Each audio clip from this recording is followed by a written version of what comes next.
Welcome everybody to the CrossFire podcast. We were having a kegger back here before the show even starts. Guys, we're having a great show tonight. Let everybody kind of shuffle in. We've got a bunch of people waiting. Tweet it out, subscribe to the channel, do the thumbs up thing that everyone keeps telling you to do for 2 hours straight. Guys, we've got a lot to talk about. We've got a returning usual suspect back on the panel, which I am thrilled personally to have back. But before that, let me start with the one, the infamous Crap Gamer. Crap, welcome to the CrossFire tonight, buddy. How the hell are you doing? I'm rolling. So, I'm very excited. Let's get some CrossFire going. It sounds like it's going to be a good show. I didn't see the topics, but I'm sure they're brilliant. I can shoot from the hip with the Crap, best of them. I completely appreciate that, and I'll tell you right now, in all honesty, we've got one special topic from a special panel member that's really going to get you excited. So, and it's not even on the topics list. So it's great. I kind of kept it a secret for everybody. It's going to be a lot of fun. It's great. I can hardly wait. Okay. And then I've got Xbot448, who you guys might not know did a little charity before the show and streamed Viva Pinata on his channel for you people, for you. Xbot, how the hell are you doing tonight? And I hope you've recovered. Oh, dude, I am back from that colorful world of Pretz Tales and Sweetles and all that good stuff. And I just want to give a huge shout out to my brother Butcher Van, who hooked me up with Dead or Alive 6, dude, baby. Van is a very special person in the community. There's a lot of people that are great out there. Van kind of steps it up a little bit. Dude hooked me up. He sees that I'm a big Trials fan. Just throws me Trials Rising. I'm loving it. I'm loving it, nice. loving it. Game is fantastic. It's beautiful. It looks like it could be the best Trials yet, man. I think it is, but realistically speaking, I think it's just because the first Trials that came out earlier in this generation was right when this generation was getting started, and I just think that it was missing the mark on a couple of things as far as graphics. Now you've got that 4K beauty. Everything is just crisp, and they've added a couple of game modes to it, but that's not why you're here tonight. Okay? Let's get into something else. I got Clowns, my Italian paisano down there, who's refreshing his Windows update for you people, not for me. Clowns, how the hell you doing tonight? Hey, what's up, Mooch? Pleasure being here. You know, when Crap said he was rolling, he meant rowing away from the sinking ship that is Florida. Hey, we're not sinking, man. We're good. It's not easy to make a sinking joke every week, Crap. I know. You know, well, it's funny because we've had some interesting weather, man. Like we hit the 40s again for a couple days. But the good news is tomorrow we'll be back up in the mid 80s. So dude, we got that going. I'm dreaming of the 40s right now. No shit. Again, I very briefly considered buying a jacket and then was like, nah. I encourage the jacket buy. I encourage it personally. I mean, honestly, I would only wear it like maybe 3 times a year. Jordan, put it in the closet. You forget about it. Typhoons. You need for the Typhoons, Crap. Dude, I don't know, man. I'm hardly even in any. I mean, aside from the one hurricane, I like the whole time I've been in Florida, which is 28, 29 years, something like that.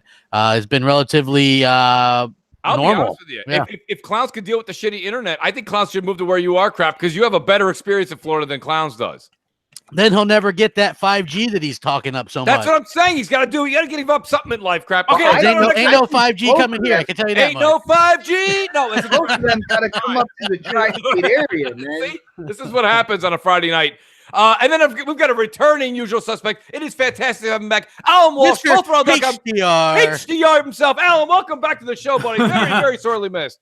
It's a pleasure to be back on the show. Thank you, as always, for having me. And yeah, like, you know, we had some big Forza live streams today with a lot of news revealed. Like, I was watching these things. They went on for 3 hours, Mooch, and I'm there with Microsoft Word open on my computer, taking down notes for the entire 3 hours. Like, a day like today is like E3 for the rest of the industry. Well, how do I put it? A day like today, for me, it's like what E3 is to the rest of the industry. It's crazy, it's nonstop, it's constantly going, and it's only now that it feels like I'm getting a breather. To all you people listening, right now, what Alan just described to you is called true journalism, okay? Actually did homework, actually listened to what was being reported, and then he regurgitates it back for you to learn. Alan, thank you for what you do, buddy. You're, believe me, you're 1 in a million out there. That being said, I'm going to go to my special guest here, and I've got my buddy Slow-Mo, who is back, okay? He's on so many different shows, okay? He's on Scumcast. He does, God almighty, I think he's on RDX every once and again. Slow-Mo, you're everywhere. You're even on Breakfast with Boom, which I'll tell everybody where Senor Bombastic is, because he's not here tonight. But Slow-Mo, thanks for being here tonight, buddy, and how you been? I've been good. Been real good. I haven't quite been on RDX yet. You know, that might happen. I could have swore I saw you. No, now RDX. No, I haven't been on there yet. But yeah, I've been. Look, man, I love gaming. I love talking about gaming. I love talking my passion. So, hey, you may see me on there one day. You never know. Hey, well, we're gonna have to have your people talk to dealers' people. All right, and it can happen. We all know each other. All right, that being said, Slow-Mo, I've got my buddy here, Triple Cup Chuck, and he's up. This man talks to me all the damn time on Twitter. This man's fire when it comes to gaming. Triple Cup, thanks for being here, buddy. How you doing tonight? Man, what's good, man? You got me on when you were saying my name in mid sip. You know how you be taking that sip and you gotta, that. I sure do. Yeah, the one to get you that deep voice. And you know what I'm saying? It's kind of cold down here too. You know, my little joke is actually 71 degrees right now. So I had to go buy me another jacket for this cold winter, that extended winter we having out here. But man, it's your boy Triple Cup Chuck. I'm up. Let's talk about these gaming. I'm hype. I'm ready. Man, I'm going times 10 and let's do this. That's what I love about having Triple Cup on. He's the only one that encourages me to talk even faster, and I love it. Triple Cup, that being said, right? I think you found somebody with more energy than me right now, man. He's up. Let me tell you right now, that's what I love about Triple Cup. The energy's here. I'm going to bring the energy right to the audience right now. There's a lot of people who are talking in the pre-show, in the chat, and they're like, Mooch, is this going to be the whole thing about remote play? Well, it's not going to be the whole thing about remote play, but we do got to talk about it. And I'm going to start with Crap. Crap, let's be honest here for a second. So this kind of, for me, and I think we have our ear to the ground, but this one kind of caught me a little off guard. 6.5 update. What was the deal here? Now, you can play it on your iOS device, not Android yet, and seemingly no DualShock 4 assistance at all. Yeah, first of all, I have to say, like, they've done remote play before. Like, the Vita was doing that way early in the generation. I think they had some kind of support for other type of remote play before. What I like about what Sony's doing here is they didn't confuse the fuck out of their fans for a year and a half prior and then release it. They didn't hype it up. You know what they did? They said, here's this update. This is what you could do. Play it or don't. Go. That's it. Yep. Microsoft would have been like, we're going to do this remote play thing. It's going to do the future of fucking gaming. It's amazing. It's fantabulous. Fucking going to do backflips off this shit. It's going to be great. And get your circus ready, and we're going to be doing this and this and this. And let's not confuse you, because you're going to do the reverse Blue Jay with this one, but only this one, and play games on every device, but not this device, but plus this device. And we love it. We don't want to hamper anybody, but let's confuse you. 24-hour check-in, no 24-hour check-in, 48-hour check-in with the reverse 36-hour check-in. And here you go. And people would have been like, what the hell? Right? That's actually way better marketing than what they actually give us. It's true. Exactly. So Microsoft, they could learn a lot from Sony. This isn't a big deal. Remote play isn't a big deal. Playing games, streaming games to a phone isn't a big deal. Release it sort of backdoor like they did. Let people just kind of, don't freak people out. The Sony fans didn't have time to flip out, and you know what I mean? Perfect. Love the way they did it. Nobody's going to play this shit because it lags horribly. Yeah. But it is, I guess, the cool. I don't have an iOS, so no. You can borrow one of Mooch's. He's got like 20. I have a ton of them. Okay. I'm sure he does. God bless you, Steve Jobs. We miss you. But listen, yeah. So you know what? I think it's funny because it was funny seeing a lot of the Sony fans backtrack on being able to do that. Look, here's the funny part. This is obviously a start to Sony wanting to do streaming to mobile with their PlayStation Now. This is going to happen, right? Like, you guys might as well get used to it. It doesn't actually, that part doesn't devalue the PlayStation at all. No. Just like streaming to mobile doesn't devalue Xbox at all. No. The part that would devalue PlayStation is if you could play PlayStation Now on Xbox or Nintendo, right? The direct competition. Yeah. That devalues it, in my opinion. I don't think what they're doing now absolutely does, and that's my opinion, by the way. What they're doing now doesn't making a good point.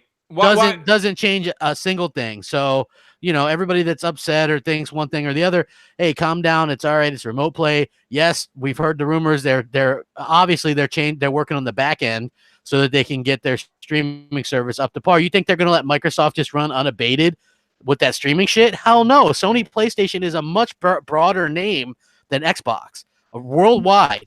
If Sony can pump their shit out, that's all. Like, if Sony can, and this, they probably will put their stuff on their day and date eventually, and that's going to be much more appealing to everybody worldwide than when Microsoft does it. Why? Because Sony, let's be real, has the more polished exclusives, the more looked at liked exclusives, the higher rated exclusives, right? And that's just the facts. You can play a single player game probably streaming a lot better than you can play some of those multiplayer things that Microsoft has. So, when you look at the two streaming services and you're like, I wonder which one I'd like to play on my mobile.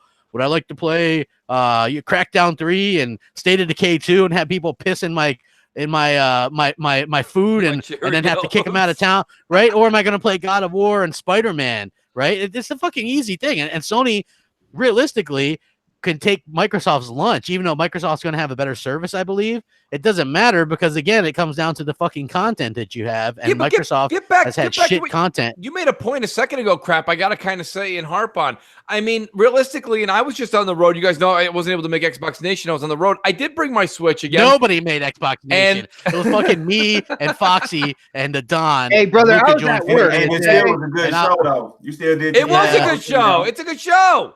It was. I mean, we still did it. I mean, we still did a good show, but I'm just saying it was like Mooch is like, I can't make it. Xbox did by yourself. That was the classic one.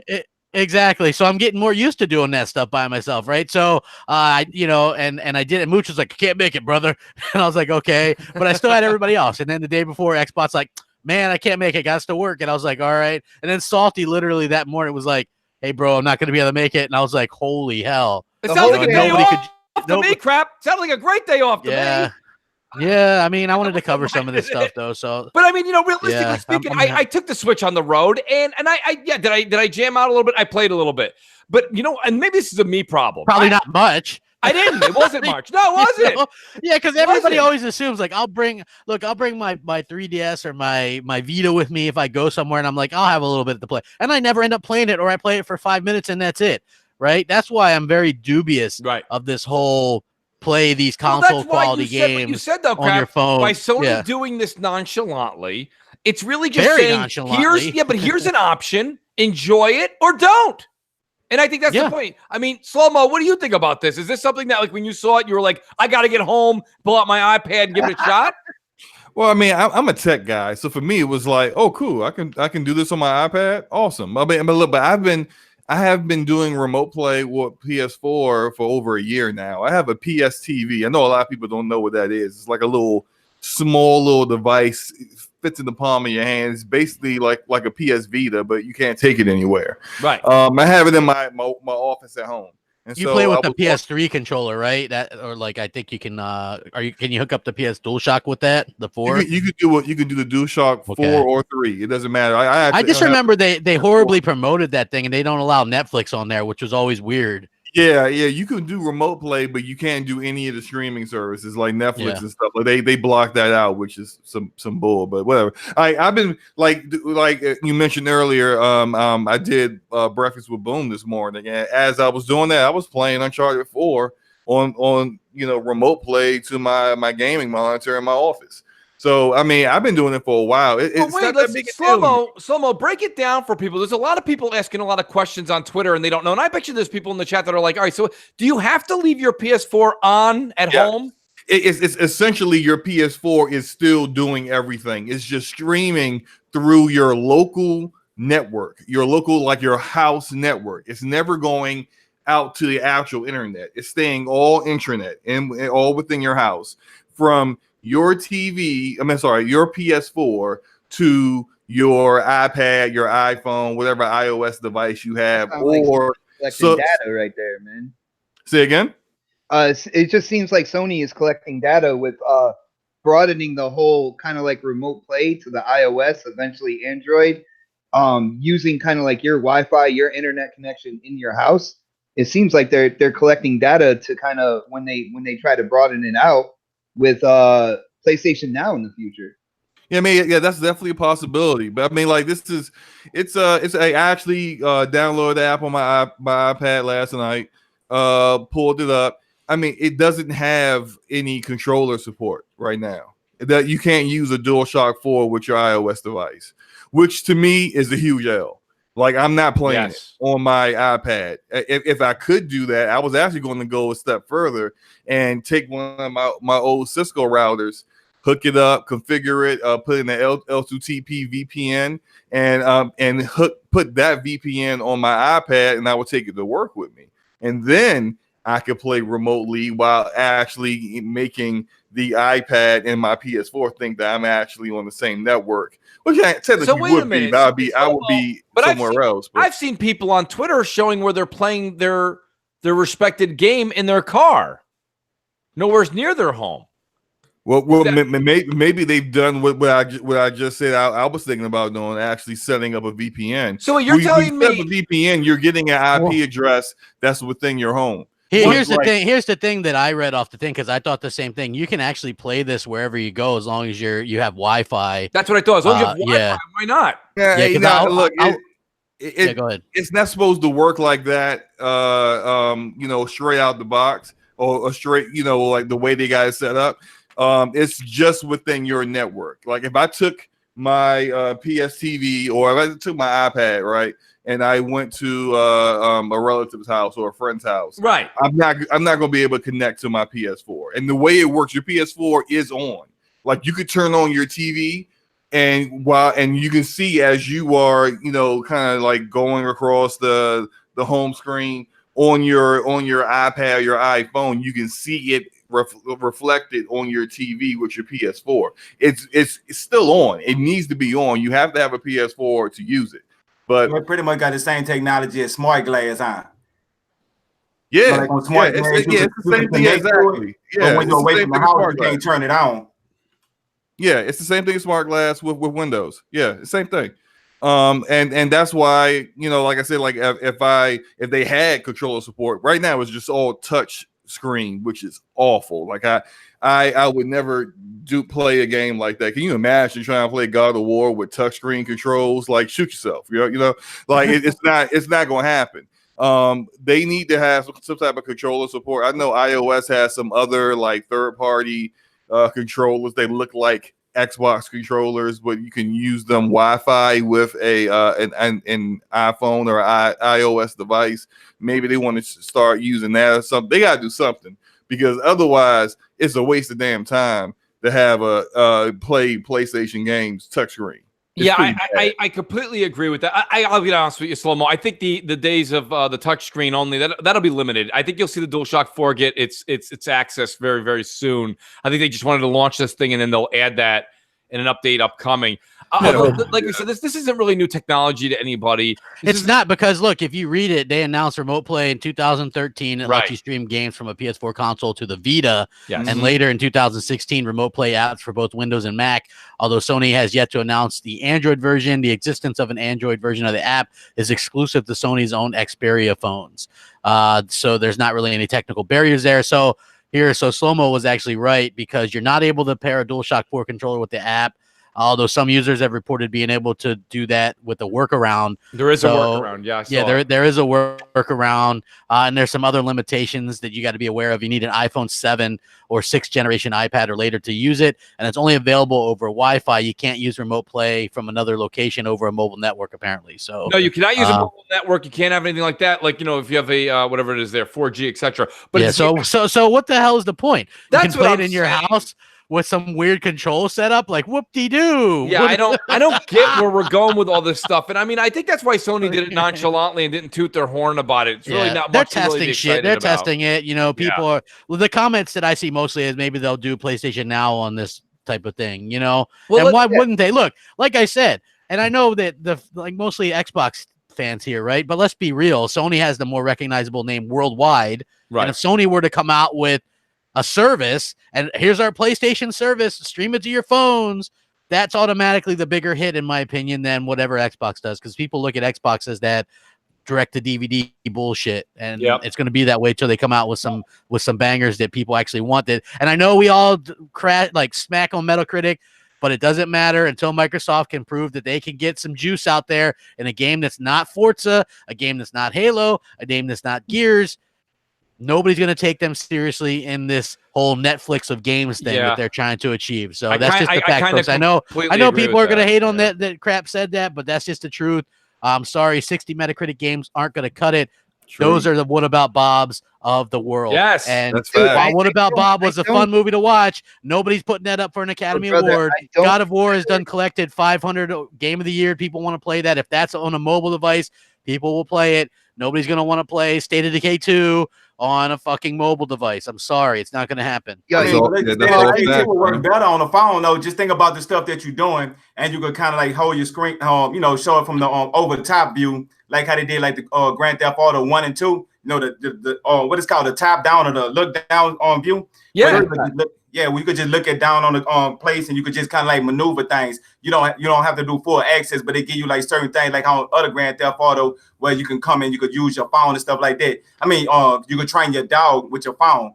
But you know what I'm saying, out putting a whole game like a God of War, something like that, a phone game. I mean, that's even though it's God of War, people want to play a little simple dice game, a card game, or a Monopoly on the phone. So it's not gonna work regardless. I agree. I said I don't understand this whole 2 billion gamer things that Microsoft keeps throwing out there, because when you see people and they have a few minutes to play a game, it's not The Witcher 3, right? I get remote play for me. If you could stream it, okay, like this would be a scenario for me. You're playing God of War at home and you have to go somewhere, and then you can just pick it up on your phone and play it for a few minutes or 20 minutes or whatever, and then pick it up right back up when you're back home. Cool, yeah, right? That seems feasible. But the way that they make it sound like people are going to want to pick up and play The Witcher 3 right on your phone, I don't get that at all. I actually don't think that's going to be the case. And I think that a lot of people that thought Microsoft was going to run away with this technology, they don't understand that Sony's been working on their own back end for PlayStation Now for a while, and they have their content. You know what I mean? Like they have the content, and I'm not saying that Microsoft won't ever have the content or that they don't have good games, because I think they have some good games. Had good games this generation, man. They did, but they totally like let those die off. Like here we are in 2019, and we're worrying if we're going to get a new announcement for a game that we haven't heard of before, and we haven't had any new announcements like that in 4 years. Yeah. So, I mean, you've got to start announcing stuff. Look, Netflix, I mean, they announced their shit way in advance. Okay, you're going to get Stranger Things season 3 right here, and then we're also going to do season 4 right here. You know what I mean? Most of that stuff obvious though. But hey, say crap, check this out. If you got a casual person, right? Because see me, I be around a lot of casual people that play their games on the phone. Now look, check this out. Tell me if y'all ain't seen this here, a game that's 99 cents, right? A casual might kind of like pause by that game. That might be what they'll spend. But when y'all see that game that's $2.99, a lot of casuals know they do. Woo! I want to play this game here, but man, $2.99. I don't know about that. Right. They don't go for it on the $2.99. So imagine the God of War on the phone. If you think they're gonna pay $59, let's say any new game that's coming out, you think gonna pay $59, $60 for a game, even a $30 game. Man, it's gonna be hard to give a person to play $5 for a game. That's why Fortnite work for the phone. Yeah, well, here's the thing though. Like, I think both Microsoft and Sony are going to do this. So, from what I heard, like Microsoft has their insider program or whatever, and people test this stuff. Phil Spencer's testing it. Other people are testing it that I've heard of. Sony has something too, that's PlayStation MVPs. What they're doing, their testing is if you own a digital game on PlayStation, you're going to be able to stream that game included in your price of PlayStation Now on your mobile device. So that's the big rumor that's going on right now. So not only is Microsoft going to allow that, but Sony's going to allow that. So if you own the game on PlayStation 4 or PlayStation 5, presumably, you're going to be able to stream it to the other thing. Plus, whatever PlayStation Now is, I don't know how much that service is, $15 a month or whatever. But yeah, if you have PlayStation Now, same thing. You pay for that service, not necessarily the game up front like you would, but it's going to be competitive, and everybody that thought Microsoft was going to run away with it are probably going to be in for a little bit of surprise when they got some stiff competition.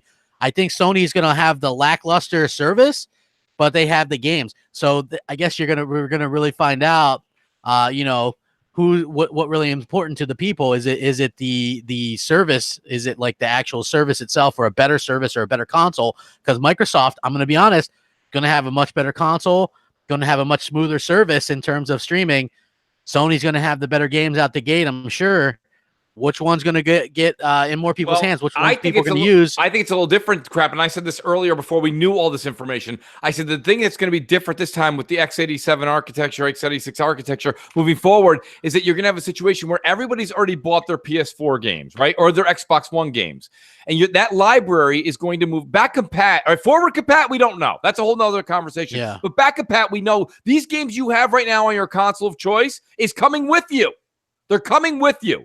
So now if you already own a PS4 and you know that these games are coming out and you see Xbox is a slightly stronger console, it's not like last generation where you just turn the switch on, turn the switch off. I'm moving on to another system. I have to buy everything new anyway. That's not the case. This is a big problem. Microsoft's fighting an uphill battle here, and I think that's why they're throwing all these options out left and right. And Alan, I want to ask you, Alan, because you're not living in the States, you know?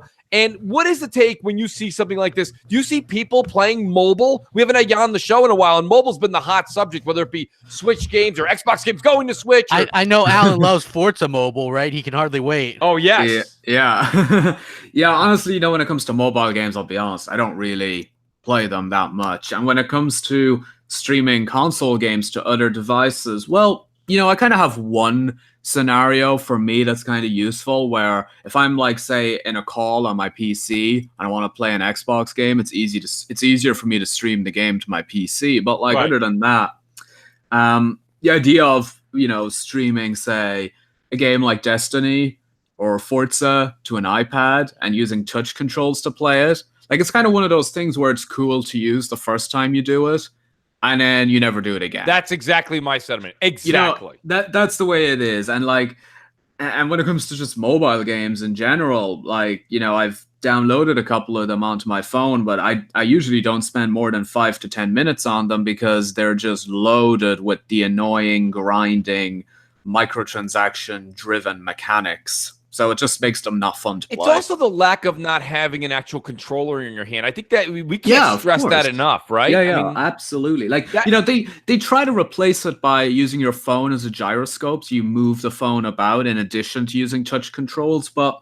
it's still not enough. You don't have that precision. And like, I've tried playing Fortnite on my iPhone, the iPhone 10. It's like the game runs amazing on it. It runs brilliant on it, like console level visuals for the most part, but it's so difficult to play. And every time I would try to kill someone on it, I could barely get him to shoot. I'm trying to get the guy to shoot. He ain't shooting. And then this other guy here is obliterating me. There's no responsive touch to mobile. You don't have that responsiveness. Yeah, exactly. You know, and that, like you said, you might be thinking your thumb's over the jump button when realistically you're hitting the power button on your phone. It's not necessarily where you think your hands are. It doesn't have that responsive touch. And I'll tell you something. And, you know, this is something interesting is Octopath Traveler. I don't know if you guys saw this. That was the huge hit sensation for the Nintendo Switch. That's going to mobile. Now, I own Octopath Traveler. I've played it. Shout out to WRZ Cup and let me mooch it. I got to be honest with you, it's a great game. That game on mobile goes a little bit more with what Triple Cup was saying a while ago. When you're playing a mobile game on a tablet or your phone, something that's an overhead view, and it also is a, and help me out here, guys, a lot of the JRPGs are like this, turn-based strategy. It gives you the opportunity to look down, make a choice, heal a character, choose a fight with this character. You can make different choices. You have time. That's something where I think that's really, really great for mobile games. But realistically, so people are like, well, come on, Octopath Traveler is going to work. If that works on mobile, anything can. It's not like playing Halo. It's not like playing Gears. So a lot of times when you see these commercials, and you know what, Slow-Mo, I got to go to you. Slow-Mo, I see you on Twitter. You should actually be knighted in the sainthood. You're so polite to people on Twitter when they're like, I love playing on this. And you're like, I see your point. I really do. And I'm like, you don't see their point, Slow-Mo. You know that's not, because here's the thing. You've been playing for a long time. You've been playing games a very long time, as have I. And I think it was Alan that just said it a second ago. If it wasn't, it was Xbot. Said these are instances or situations where you go, that's neat. Glad I have the option, but I'm done here. You know what I mean? Like you try it and you're done. Like Slow-Mo, this is basically a neat little option like Smart Glass was. We're not really using it. Smart Glass? What's that? Right. Yeah. Look, I see the point. And I know you just said like, Slow-Mo, you're so polite. Someone, so I can be sometimes not very polite on Twitter. Like, yeah, it all depends on how you approach me. We can always disagree. It's just that when you start talking out the side of your mouth, you'll get backslapped. It's just going to happen. So it is what it is. R.I.P. to that guy. His family. I wish them the best. No, look. I think some games it works for. Like someone mentioned, Octopath Traveler. That's a perfect game to play. It is, right? That's perfect. But like Call of Duty, I'm sorry, like a quick twitch game, you can't really do that mobile. No. You can't really do a mobile one because the controller that you're probably going to use if you're going to get a controller, if it's not a DualShock or Xbox One controller, it's subpar. You're not going to win. And then also you got that latency that you're dealing with. Hold on, are you still here? Did I lose? Yeah, I'm sorry. Okay. Hold on 1 second. I didn't know. You have that latency that you're dealing with, so that's going to make it an uncompetitive advantage for you.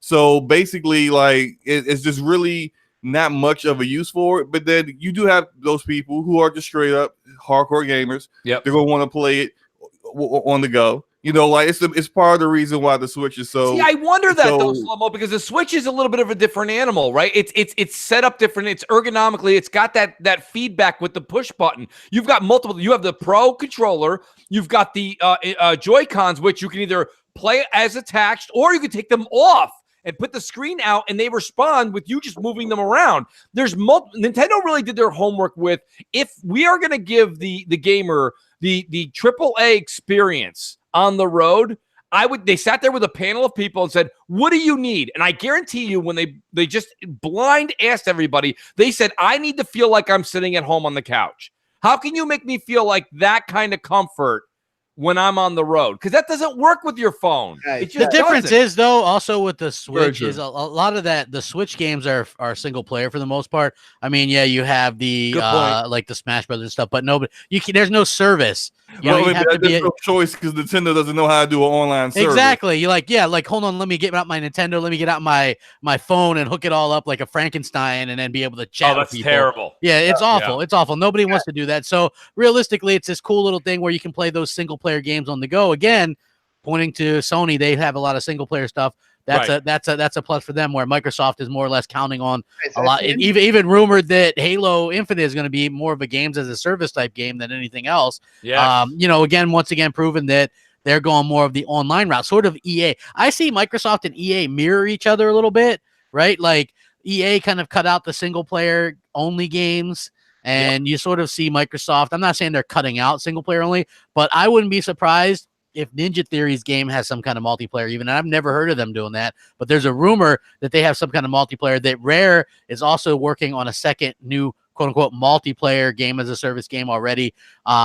Gears obviously is something that is going to require updates and cards and buy the packs, and you know what I mean? Like, that's just the way they're going. I don't think that necessarily a bad thing. I just think that it just is a different type of monster when you see people test as streaming type services where single player is a little bit better set up than the multiplayer. But I also agree, who the hell is going to want to play Call of Duty or Halo or Gears on a phone streaming against people that aren't? Who? I know who. You guys are overthinking this as the hardcore gamers that we are. This whole streaming thing has nothing to do with us. Has nothing to do with us. All right? There is a generation coming up, and I've said this time and time again, who have lived with the smaller screens playing games and all that stuff. I do agree. Yeah, but go ahead. Hold on. Now, you see the revenue that's being made over there. You're over here in the console space and with Xbox over in the PC space as well. You're looking over there like, how are we going to get some of that? All right. And this is what they have come up with. The people that are going to play on the tablet and the cell phone, I know, Crap's talking about latency. Slow-Mo is talking about latency. But the demographic that is playing over there, that is playing those games, doesn't give a shit about that. Yeah. And they're trying to get a piece of that pie over there. Here's the thing. They're trying to get a piece of a pie from people that are playing Candy Crush. Yeah, so they're offering a game that when you look at it on the screen is going to look 20 times better. All right. Familiar titles like Halo. All right. And you said like eventually with the streaming with PlayStation, God of War, stuff like that. That's going to entice those people that are playing like Candy Crush and stuff like that. Maybe. But again, if you're just playing on a screen, I don't think people are going to play like here's the thing. When I play, I got to tell you, I am. But look, check this out. When are they going to have time? Yeah, because look, when I played God of War, I was playing, 5-6 hour clips of that game. I don't picture people playing on their phones for 5 to 6 hours. First of all, doing that, you're going to kill your battery pretty quick. So I can't. I don't even know what the battery life would be like trying to stream one of these People do games. that already with like Fortnite and games like that on there. I get that, but also like when you look at what people are doing, they'd much rather play on their console with Fortnite and stuff, and they just play that and they download that fully as opposed to streaming it. Cell phone and I get that, but the difference is you're downloading it, and it's still the controls are subpar. I'm saying I don't really see the type of person that's going to be into playing. Like you're still going to want to have fun, right? So for me, the problem that I've always had getting people into Gears of War is they play it, they get the shit kicked out of them, and they never want to go back. Yeah. Why? Because Gears of War is very difficult, has a steep learning curve, and getting your ass whooped over and over again. I think Alan really nailed it though. Xbox, and I know where you're coming from. I really do. I know where you get your senses from. You're not wrong. Okay. Here's the thing. I think some of these small here, man.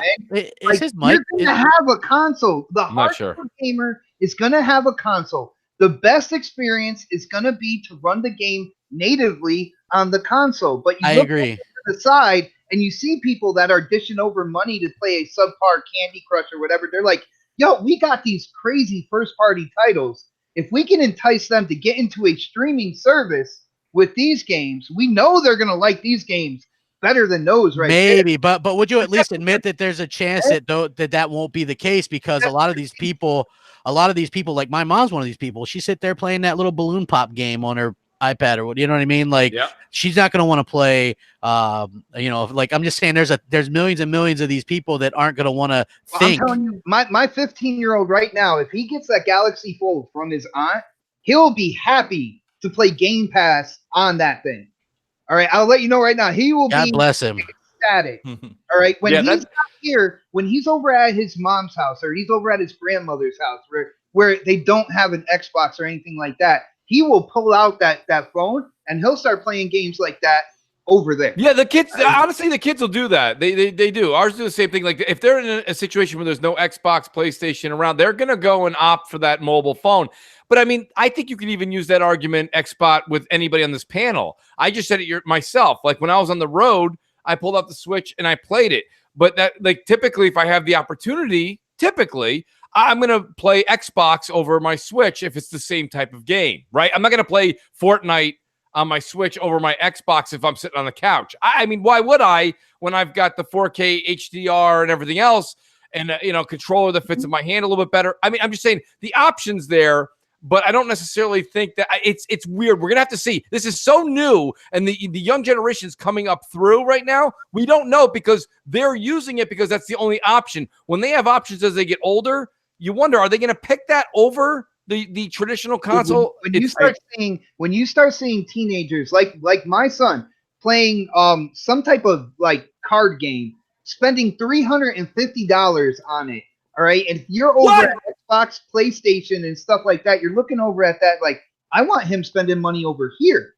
You know what I'm saying? Hey, check this out though. What I'm saying is y'all saying they got two problems: the latency and then being able to have to use the keypad, and there's no accuracy when you're playing the game. So it's latency and accuracy. So one of the things they could do, let's say for the phone games, if Microsoft and PlayStation trying to, give you this option, another thing they could do, everybody got a phone case. They could come up with their own type of phone case that they could use to unfold to actually have controller knobs to it that ain't bulky, and that you could put in your pocket with your phone, and it could be your phone case. So that could kind of defeat that option. And in the future, they got 5G coming.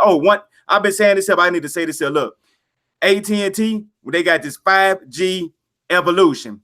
If we're 5GE, that is not true 5G. So all my people I know that don't know about this here, do not get fooled thinking that AT&T right now is offering you true 5G. That is 4G that they just calling 5G evolution. Yeah, that's very true. But actually, that's very true. Verizon and T-Mobile. Verizon and T-Mobile actually do have true 5G, and Verizon has rolled it out to about 11 cities in the United States so far. 5G, real 5G, is at like a minimum of like 400 megabytes per second download and 100 megabytes per second minimum upload. So you're looking at they ain't put up the 5G towers yet. So how could they have true 5G? Well, they got it in certain cities. He said 11 cities. That's not a lot of cities. It's not a lot of cities, no, but it's the way the technology works. the way the technology works will do well for areas in the United States, like in the Midwest, where the copper and fiber lines haven't been dug and done enough, and it's just too much of a hassle and too much expenses for these ISPs to spend that kind of money for. Keep it real, there are less people in these places than Right. they are on the East and West Coast, where it's a bigger benefit to do that because you got so many people who are going to be using the service. 5G, the way it's designed, will kind of eliminate that need where the overhead isn't too much. And yeah, you're going to have more towers on more homes or more buildings, but it's better than digging. You're gonna get fried. Well, guys, let me do this. Let me switch subjects real quick because there's a hot topic out there, right? I just say one thing because people like they heard my son with the $350. I want to let people know the type of dad I am. He goes and he works with like his mom's boyfriend and stuff like that.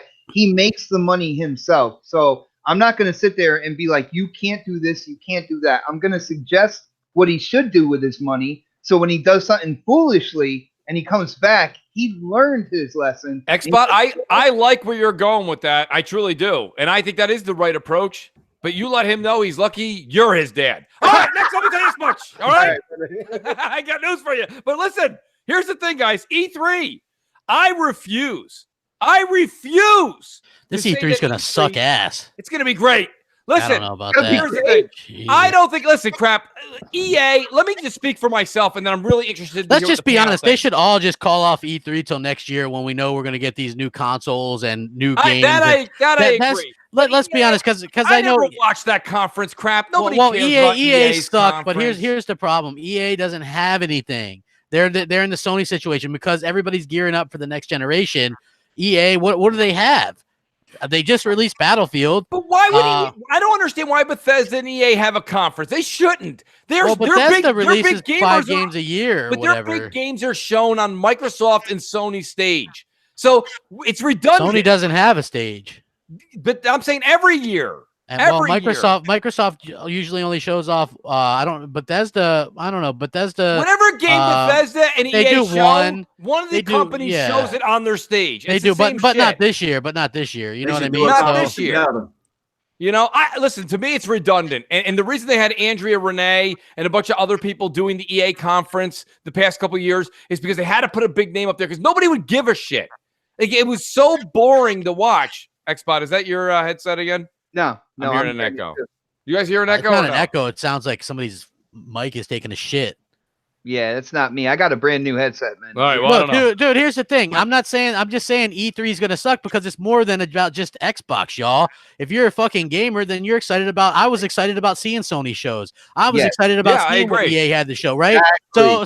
So yeah, Xbox could have a good show. They're not. I highly doubt they're gonna show off their next Xboxes. But they probably will announce them. Yes, and I get that, but that's not as exciting for me, to be honest with you.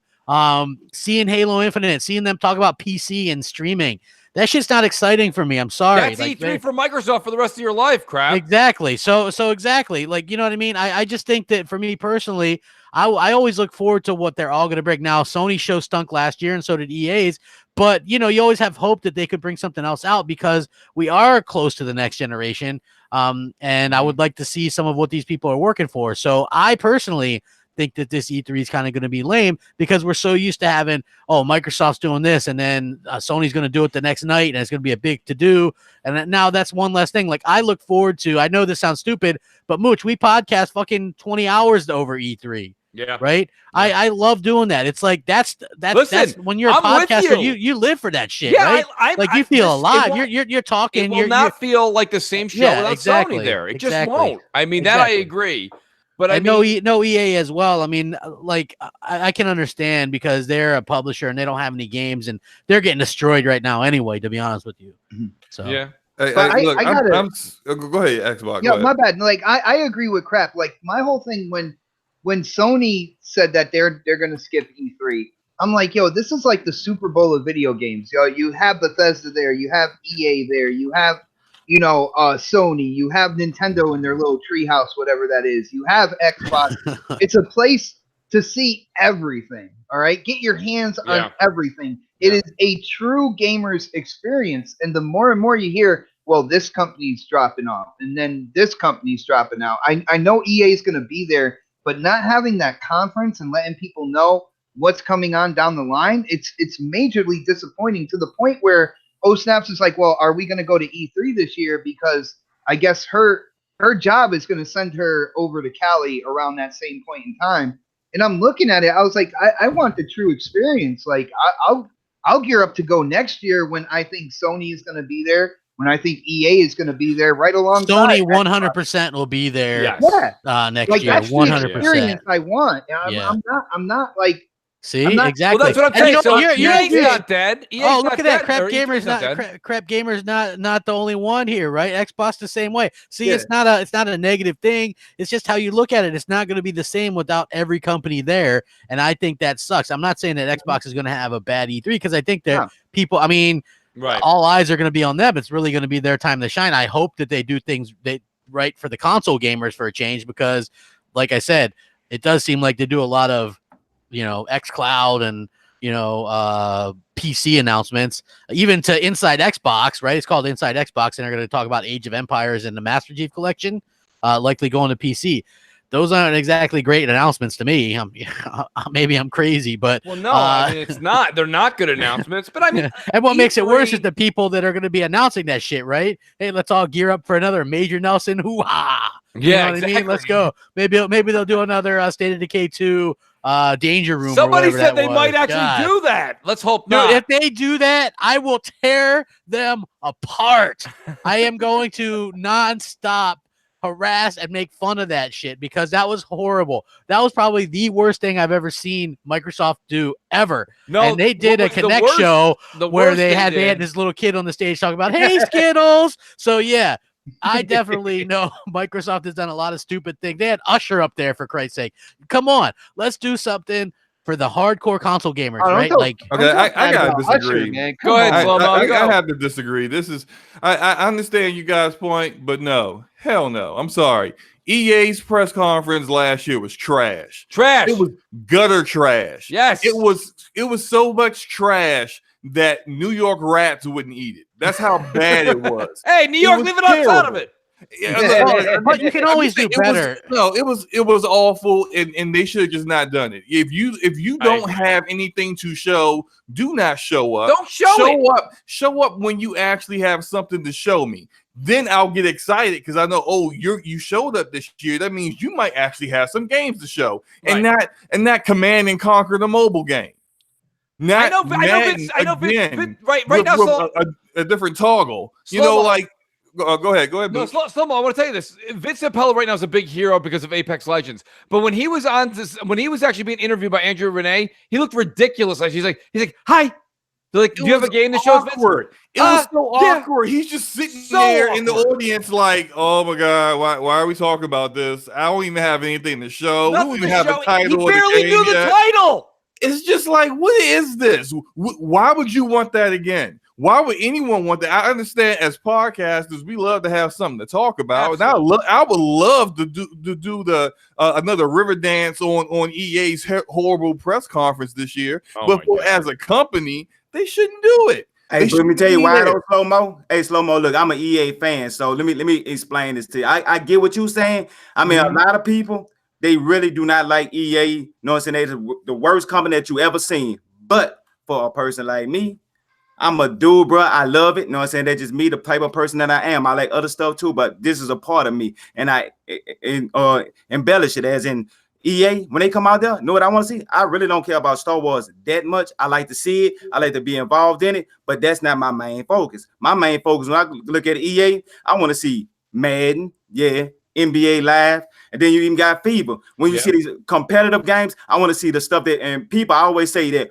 these sports games that people dog all the time. Everybody I know, they sit there and dog sports games. They say, it's the same game. What, they gave you a different type of hot dog this year? He. I'm like, okay, cool. Y'all got that. I don't judge nobody for what they think. So, but for me personally, go ahead. Look, I feel you, man. I feel you. You a hardcore sports fan. My cousin is the same way. He's on Madden with the ultimate that's why team. it was dog shit to you. And I can tell you, do you like sports? Yeah, I like sports. I don't like sports games, but I like sports. I mean, I used to play them back in the day. Show no interest for a person like me. I'm interested. But you know what? The majority, you got to look at the demographic. The majority of people who are watching EA's press conference at E3 are not the Madden and the FIFA players. People that play brother. Well, let me just say this. We all can. I think everybody agree that Sony's E3 was shit last year, but we still wanted them to do another one this year, right? Because you would hope that they could rebound. That was my hope for EA. So even though EA's was shit last year, I would hope that they could rebound because they haven't always been shit. I've kind of enjoyed them sometimes. So that was my point that I was making. Plus, I enjoyed last year's even though it was so far. Plus they could have had some surprise announcements. Maybe we're getting a Titanfall announcement that's unsuspecting. People want an Anthem DLC announcement. Madden, like I look forward to Madden. Maybe not everybody does, but they've got to have some surprises up their sleeve. It's EA for God's sake, right? Like they've got to have something ready to go that we don't know about. Why do you think they pulled back? But yeah, I think they pulled back anything. If they don't have anything to show us, I think it's a fact. I think it's a fact that the lack of titles and also the fact that they're getting just drilled from all angles right now. So too many trolls for them. Yeah, I mean, you just look at anything nowadays. It's like you can't do anything without there being trolls or backlash or whatever. So I can understand it. It's like, it kind of is what it is. I would have liked to seen everybody just go all out, balls to the wall E3, but I guess this isn't the year. Like this is the year we're kind of coasting, I guess. I don't know. But here's another example. Let's get off EA for a second. Let's get on Bethesda, right? Yeah. Bethesda at the end showed Starfield and Elder Scrolls 6, knowing damn well it's not going to be called Elder Scrolls 6. It's going to be called Superwind or Morrowind, whatever the hell they're going, whatever nation is going to be in that realm again.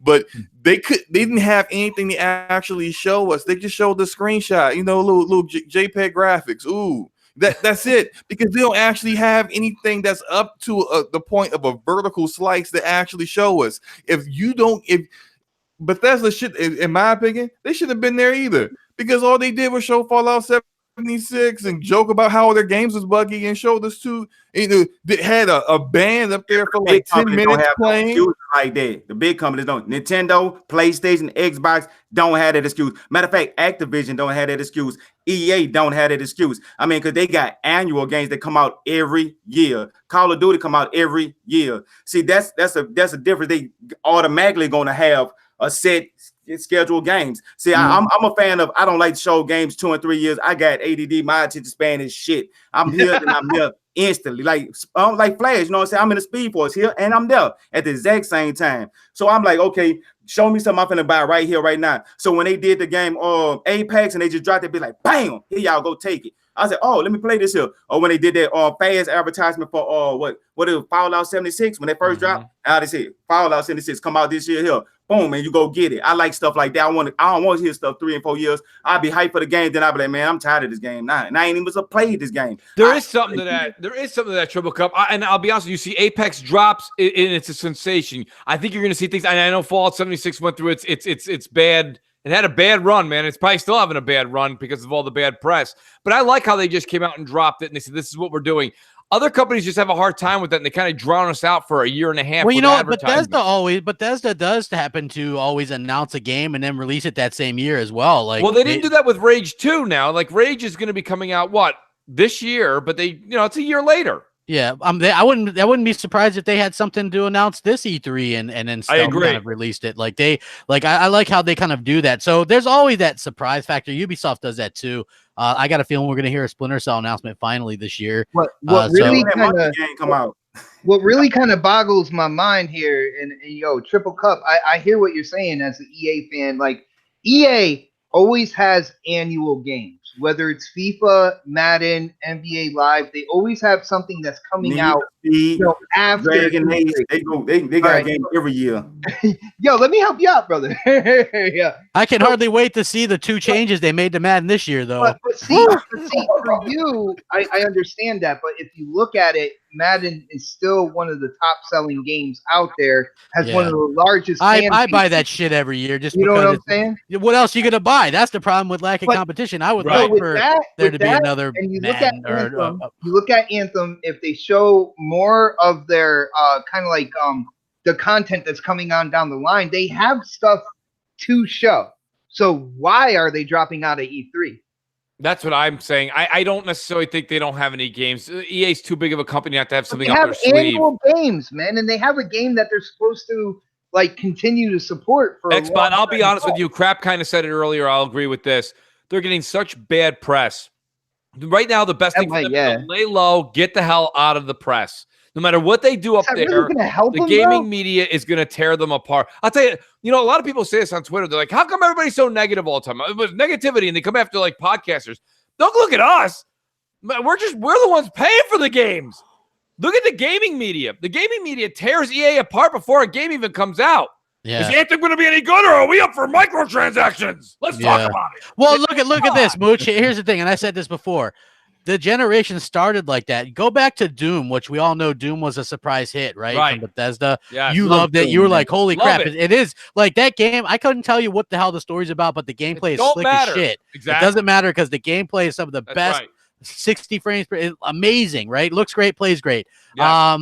But the reason they didn't show Doom at E3 early on, and Bethesda came out and said this, was because at that time everybody was counting pixels, and it had the partnership with Xbox, right? They go, we could show it to you, but everybody would count the pixels and ruin it, and ruin everybody's excitement for it. And that's basically what happens right now. That's why I love the way that they brought Apex out.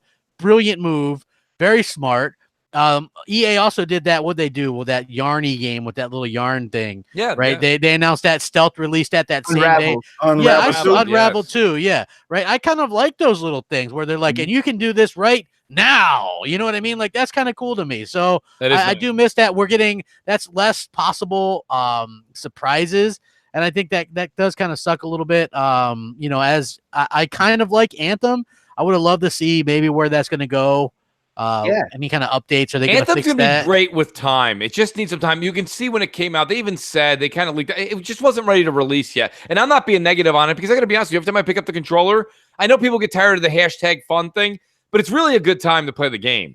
Yeah. And the things that are missing from it that are going to come down the line, I can't sit there and say that I hate it. It hasn't bricked my console. It hasn't done anything wrong to me. But I do think the NPCs and I think the story is very, very subpar. And then when you say it's a BioWare game, it feels even more subpar because certain companies, like you said with Diablo, what's the story? Who cares? Yeah. But when it comes down to BioWare and you're like, you go to talk to somebody, they're like, you can either go and you can choose left or right. You're like, really? What the fuck? Like, leave it out at this point. Who cares? Just give me the next mission. So, I mean, there's a bit Mooch, of that. so what do you think about, I know, like, I wanted to ask you this, Mooch, and you weren't on Xbox Nation. What did you think? Because I remember you were excited to play Fallout 4 on Game Pass. Yes. And they pulled that shit when Fallout 76 came out because they wanted people to buy that. And now Fallout 4 is back. Yeah. Well, I bought it. Remember, I bought it for like 10 or 15 bucks on sale because I didn't know if it would ever come back. But to be honest with you, I think that's kind of crap. To be honest with you, I don't know how you guys feel about it. And Clowns, I do think it might be your headset. I'm not sure. Or no, Xbox, it might be yours. I don't know. No, Xbox is muted. No, it's muted. So it's, there it is. It's Clowns. Oh, yeah. But anyways, I want to hear how you guys think about this. When So Shady was on the show a while he's back, he got upset when he saw Xbox was having a sale. And then all of a sudden, a week later, it would go in, right? It would go into Game Pass. This is something where, now I'm not upset. Honestly, I'm not upset with this. I bought the game. I just wanted to own Fallout 4. I wanted to own it. That's a me problem. Yeah. I bought it for $10 as well. Like, I'll never play it, but but it's worth it for $10. I mean, you lose more money in your couch cushions, crap. Absolutely, man. I'll waste more money than that, like, just for no reason. Just like, here it is. Here's $10. They're overcharging for automatic car washes these days. That's a whole game for 85 hours. So I don't feel bad about that. But why the in and out? What are they doing with us here? Are you playing with our emotions? What's happening? I do think it's because they wanted to sell Fallout 76. Oh, yeah, definitely. And, so then I think that's basically what happened. They pulled it out, then put it back. That's the weird part about Game Pass. Like, the first-party stuff sticks around, but the third-party is kind of iffy and comes and goes. And, they don't really give you much of a warning either, right? Well, that's the thing. Let me ask you guys. So all of a sudden, you're 3/4 of the way through a game on Game Pass, and they pull it out. Are you done? You're done, man, or you buy it. They're hoping you buy it. If you have it installed, don't they give you like a message or a warning or something like, "Hey, look, at the end of this month, at this particular date, this game is going to leave Game Pass. Do you want to pay? You want to buy this for 20% off or something like that? Because I mean, that's what I always thought was the case, and therefore it's like, well, cool. Look, if I'm playing a game, I know I'm not going to finish it by the end of this month. Let me go ahead and buy that for a 20% off discount. I mean, I think that's always kind of been the draw for the publishers and developers, because they're not the third party ones, because they're not going to keep their games in there, for infinity. They're going to have them come out at some point, and they definitely want them in there so that you can try the game, see that, hey, this might be actually something I like, and then buy it, because they want you to buy it. So that, I think that's never going to change. And honestly, me personally, like last Black Friday, I bought Shadow of the Tomb Raider. $30. It was, $30. That's a good deal. For me, yeah, it's a good deal. And at that time, I didn't think, hey, this might actually be in Game Pass like in February. I was just like, hey, look, this is a good game. And at this time, all right, it's worth my $30 right now. So when it showed up in Game Pass later on, and I know I still haven't played the game yet, yeah, I could have saved myself $30, but as still the value at the time, it was my decision to pay for that game. I'm not upset about it. No, I completely agree with you. And, and just a shout out, Slow-Mo. Shane in the chat says there is a leaving soon section on Game Pass. So even if you're not getting that message, there is something there. They have to tell you. But realistically speaking, I mean, I don't necessarily have a problem with it either. And I think that deal you got and the deal I got, Slow-Mo, I'm not upset with it. But let me put it this way. Let's say it wasn't a game like Shadow of the Tomb Raider that you wouldn't mind having in your library for the rest of your days, right? Let's say it was a game that was kind of iffy and you were on the fence about it, and it was only a $20 game or a $15 game, and you were like, really could give a shit about owning it. But you're like, screw it, $15 is a good price. You get it on sale, then it shows up in games. The fact that the Game Pass is so we don't know what's coming and going, that is a bit odd, right? It's a little buy and beware. It's weird. It is a weird situation. Everyone's like, don't complain about it, Mooch. It's a great deal. Well, you can complain about it, because if you get caught in the crosshairs, apparently you're not allowed to complain, Mooch. We do talk shows about video games, but we can't talk about anything bad. Apparently, I should have called this thing. Yeah, I should have called this thing "Flowers Blooming and Sunshine" instead of CrossFire. We're all shiny, happy Phil people, and we're all just taking selfies all day. Yes. Happy Women's Day, everybody! Women, yay! What's up? Where's the women on the panel, Mooch? Damn you! Hey. I didn't know. I was working all day. Mooch, you are insensitive, Mooch. I didn't even know. We got, listen, I have take our selfies and our lattes. And Mel is coming on next week. I'm going to get Mel on. She's in the chat. She knows that. So that's happening. But nonetheless, I do think that, that's my whole shtick with the whole. I got to turn the panel over to Alan. Alan, you've got late breaking news. You've done research. You've done your homework. This is a big deal. I'll let you break it. Alan, what's going on in the world of Forza?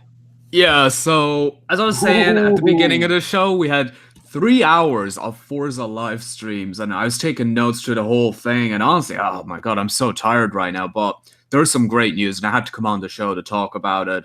So, first of all, Dan Greenewald, he was on Forza Monthly today, and he said that the team are now, at Turn 10, are now focusing on its next Forza game. The majority of the team is now moving on to developing its next Forza Motorsport game. And what's really interesting about this news and why it's so important is that what would typically happen is Turn 10 would launch a Forza Motorsport game. The next day, it would already enter the conceptual process of developing its next game. What happened when Forza 7 launched, however, though, was well, that didn't happen. It focused on Forza 7, and for an entire year, it kept updating the game with new content and new additions. So now, going into the next Forza game, they've, pretty much beginning of 2019, they've kind of gone into full development on the next title. Forza 7 is still going to be getting updates, however, and the good thing is, everything they do for Forza 7, there's a small team still working on that game. It all benefits Forza 8. What is Forza 7 today is a core base, is a core foundation for that next title. And that's going to be important moving forward, because it means you're going to get a really slick, a really polished, and a really feature-built Forza game, presumably in 2020. It's when people are expecting it. With the launch of the next Xbox. With the launch of the next console. Yeah, that's kind of what we're expecting. But the other thing that's important, and what's almost the big headline of this, is Dan Greenwald said they're approaching this title, the development of this title, a lot differently to how they did their past games. So normally, they'd go into a secret cave, they'd make their game, they'd announce it at E3, and it would launch a few months later. That whole process is going out the window. They will now be completely open with their community as they're developing the game. They're going to be talking about their features, their ideas, their concepts well in advance. As I said, right now, they're at the very beginning of the next game's development cycle, and they want to get their most hardcore players involved in that process and keep them up to date with what they're doing, what's happening, what kind of features and content they're thinking of doing for this game. They may or may not do a beta for it before it launches, but to show you how much they're changing their development cycle for this franchise, Dan Greenwald said he has no idea how this game is going to turn out. They are completely taking a different approach. Like this is something that's new for the industry, not just new for Forza. How do you feel about that, though, Alan? I mean, because let me tell you something. That's an exciting, fresh breath of air. But if I'm putting myself in your shoes, I'm also a little nervous about that because you got the Mooches of the world out there that don't really play a lot of Forza going, hey, you know what, Dan? Throw in a little bit of this. And you're like, no. So what happens when you open it up to the public? The thing is, with a lot of their past titles, they really tried to focus on appealing to everybody, appealing to every single person out there. And I think what they realized is, the automotive industry, it's such a wide spectrum, it's impossible to please everyone. There will always be people who will have their own specific requests. And for what they've been doing in Forza 7 updates and what they plan to do for this next game is to just focus on their hardcore. Listen to their hardcore fans, listen to what they really want, and develop the game based around that. So for me as a hardcore player, I'm excited about that. The fact that somebody like myself was going to have input on this next title and give feedback and hear about what they're doing for this game more than a year before it comes out. Like, it is kind of exciting. It's really, really exciting. A lot of fans felt that Turn 10 weren't, the most super open or communicative company or developer out there. But that's certainly changed. With Forza 7, that's certainly changed. And going into this next game,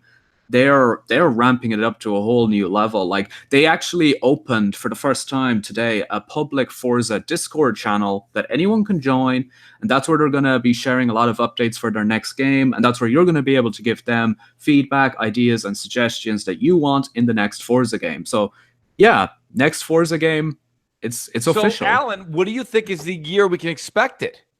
I would suspect the end of 2020. I'd imagine it'll come out on...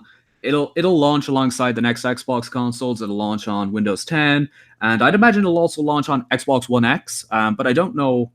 Like, we're still a little bit fuzzy on the whole backwards compatibility thing. Yeah, it'll definitely launch on the Xbox One. Just like, Frank O'Connor confirmed that Halo is going to launch on the or Halo Infinite is going to launch on the Xbox One as well. So. What is that mic noise? Clowns is still not working. Yo, Alan, I wanted to ask you real quick because you said that they're building like the core of the next Forza Motorsport, which is number 8.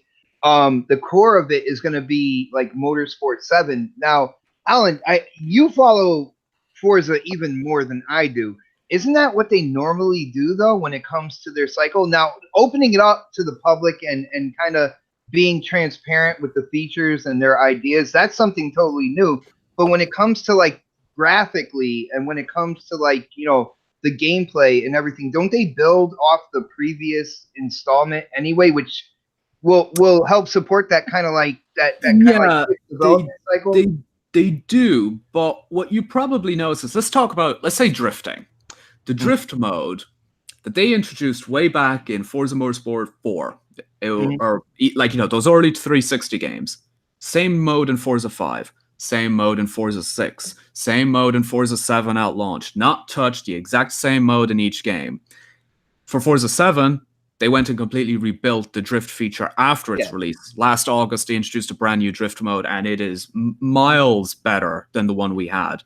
That's the kind of thing that they're now going to be able to build off going into their next game. Like, they revamped so many aspects of the game, the spectate mode, the collision physics, the force feedback for people who drive with wheels. So many areas of the game were rebuilt and introduced into Forza 7 through updates. And that's kind of the thing. A lot of things they want to test out and experiment with for Forza 8, such as their race adjudication feature.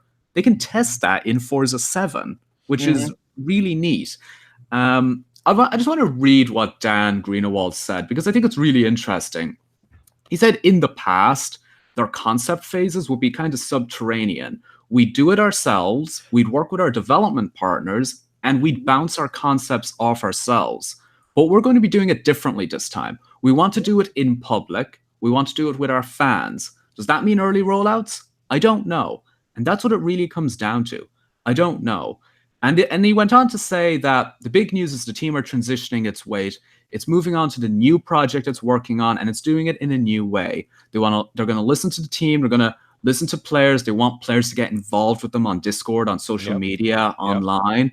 And he ended his statement by saying, "Together we will shape the future of automotive entertainment." So like, it's exciting. It's really, really, really exciting. And they're still going to update Motorsport 7 this year. They're still going to update Horizon 4 this year. They're doing a lot of updates for those games. But yeah, like it's hard to not be excited. The idea of a new Forza game that they're going to build with the community that they're building for next generation. That's exciting. Alan, I got one more question for you.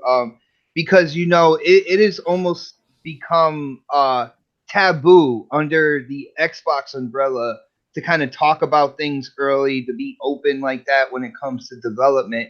I'm actually confident. Like, I've seen Dan in numerous interviews. I'm like, if there's any development team that can kind of sift through the fluff that's out there, like on Discord, because I mean, let's be honest, there are going to be some people chiming in that have no idea, that probably hardly ever play the game or whatnot, but they get on that Discord just to voice their own kind of like random ideas.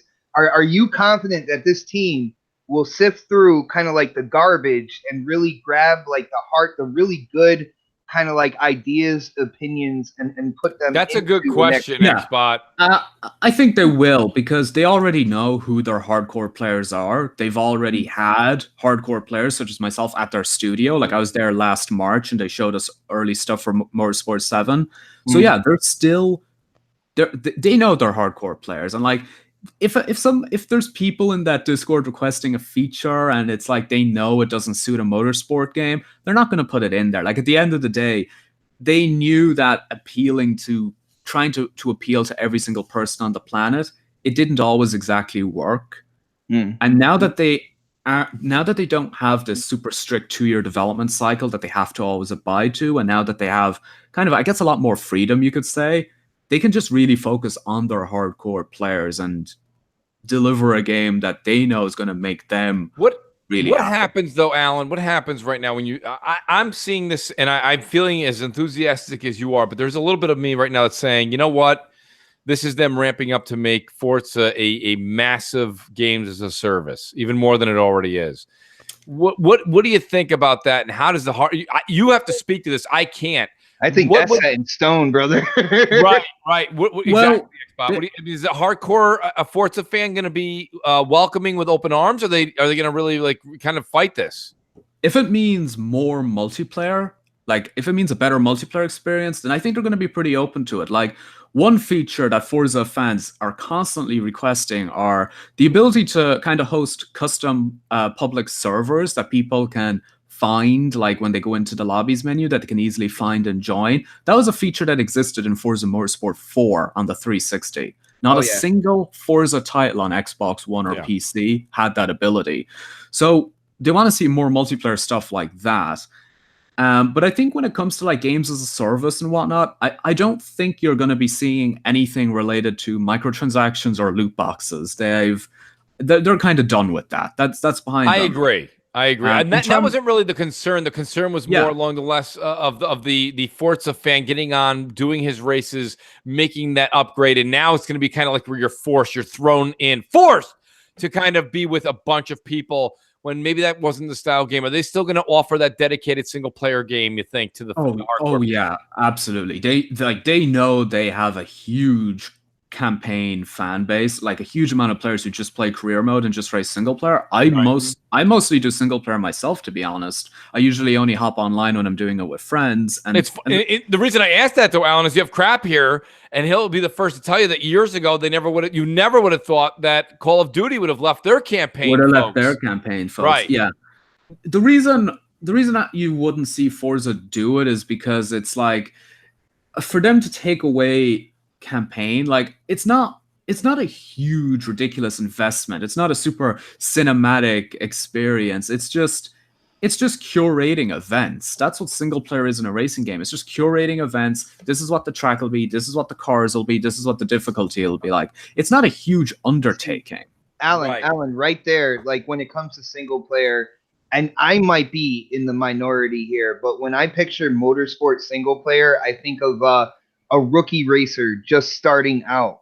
Remember that whole license thing where cars would open up gradually, like over, races and stuff like that. I would like to see that come back, where you also have the option to pick a pit crew and stuff like that when you start doing the endurance races.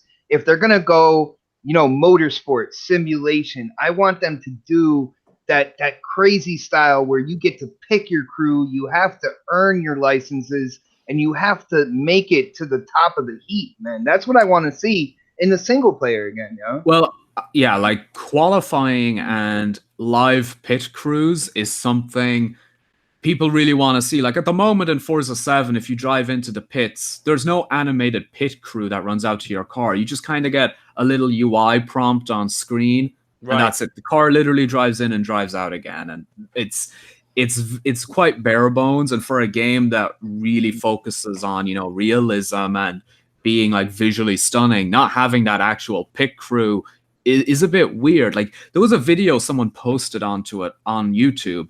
The video was called Forza 7 Pit Stops Are Lazy. The video got over 1 million views. It blew up because so many people watched it, and they kind of poked fun at it. They were like, this is Microsoft, a huge company, and they can't animate a pit crew. Right. But the reasons things like that were happening was, again, because of that stressful 2-year development cycle. And I think that when we move on to the next game, I think there's going to be a live pit crew there from day one. Well, it definitely looks like Microsoft has gone the route where they won't allow crunches with their teams, right? Like that's the reason apparently why Halo's not going to be out. And I think that obviously if Forza Horizon is not going to be crunched anymore, like Microsoft is full on green now. So they're like, hey, we don't want you guys don't tire yourselves out, mandatory naps. They're definitely going that route. So I mean, if the Postal Service did that, we would never get our mail on time, man. Well, exactly. I mean, so that's the route they're going, and that's all good. That should people should rest at ease, knowing that they're not going to rush games out to just slap them in Game Pass. So I mean, there is that, but there's also probably going to be a longer wait for games in between. So I mean, that's Alan. What have you heard on this Forza mobile game, man? Possibly going to the Switch. Yeah, Forza Street. It's an interesting one because obviously last year we had Miami Street show up. Yeah. And that was literally it. It just showed up. You could download it from the Windows Store. I believe if you set your PC to Netherlands, you could download it. That was the only market it launched in. And it was this small, little, simple tap racing game. It used some car models and some assets from Forza, but that was it. There wasn't a whole lot to it. Was it a Turn 10 title, Alan? It was not Turn 10, no. Okay. It was made by Electric Square, Studio Gobo, I believe, and Gobo. That's as far as it went. Microsoft never acknowledged the title's existence. Like anyone who would ask about it, they didn't get replies. That was it. It was just there. But last Friday, in the Forza Week in Review that Brian Ekberg, the community manager, publishes every week, I know what mistake he did. He accidentally tried to hyperlink a document when he was typing up the article. And the document at the beginning, essentially the file name was mentioned Forza Street, and it mentioned it coming to iOS, Android, and Windows 10. So I think what's going to happen to this project is, I think it's Miami Street still, but with far more to it, with far more cities and stuff to discover. And I guess it's going to be like their idea of, how do I put it? Like, what would Project Gotham Racing kind of look like on mobile? as a kind of like maybe a free-to-play game. And I think that's what it's going to be. You travel to different cities, you use the cars you're used to from Forza, and you just play it on your mobile devices. I think initially it'll be PC and phones, and then it'll probably come to Nintendo Switch sometime down the road. Wow. Okay. I mean, that's something that Crap was talking about a week ago. I do think eventually it'll make its way to Switch. That's for sure. Yeah.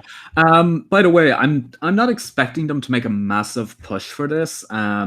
I would like some people expected it to be announced today on Forza Monthly. I was thinking when they had Dan Greenawalt on, they could have, but he focused more on the next motorsport game.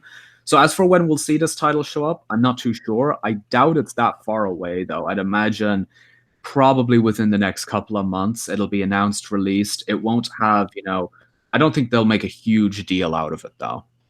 Awesome. Well, I mean, I'll be honest with you. I think this is encouraging. I think a lot of people have been Forza starved. Not only because Alan hasn't been around, but also because another motorsports, man. I think people really are ready for a new Forza. And I mean, listen, yeah.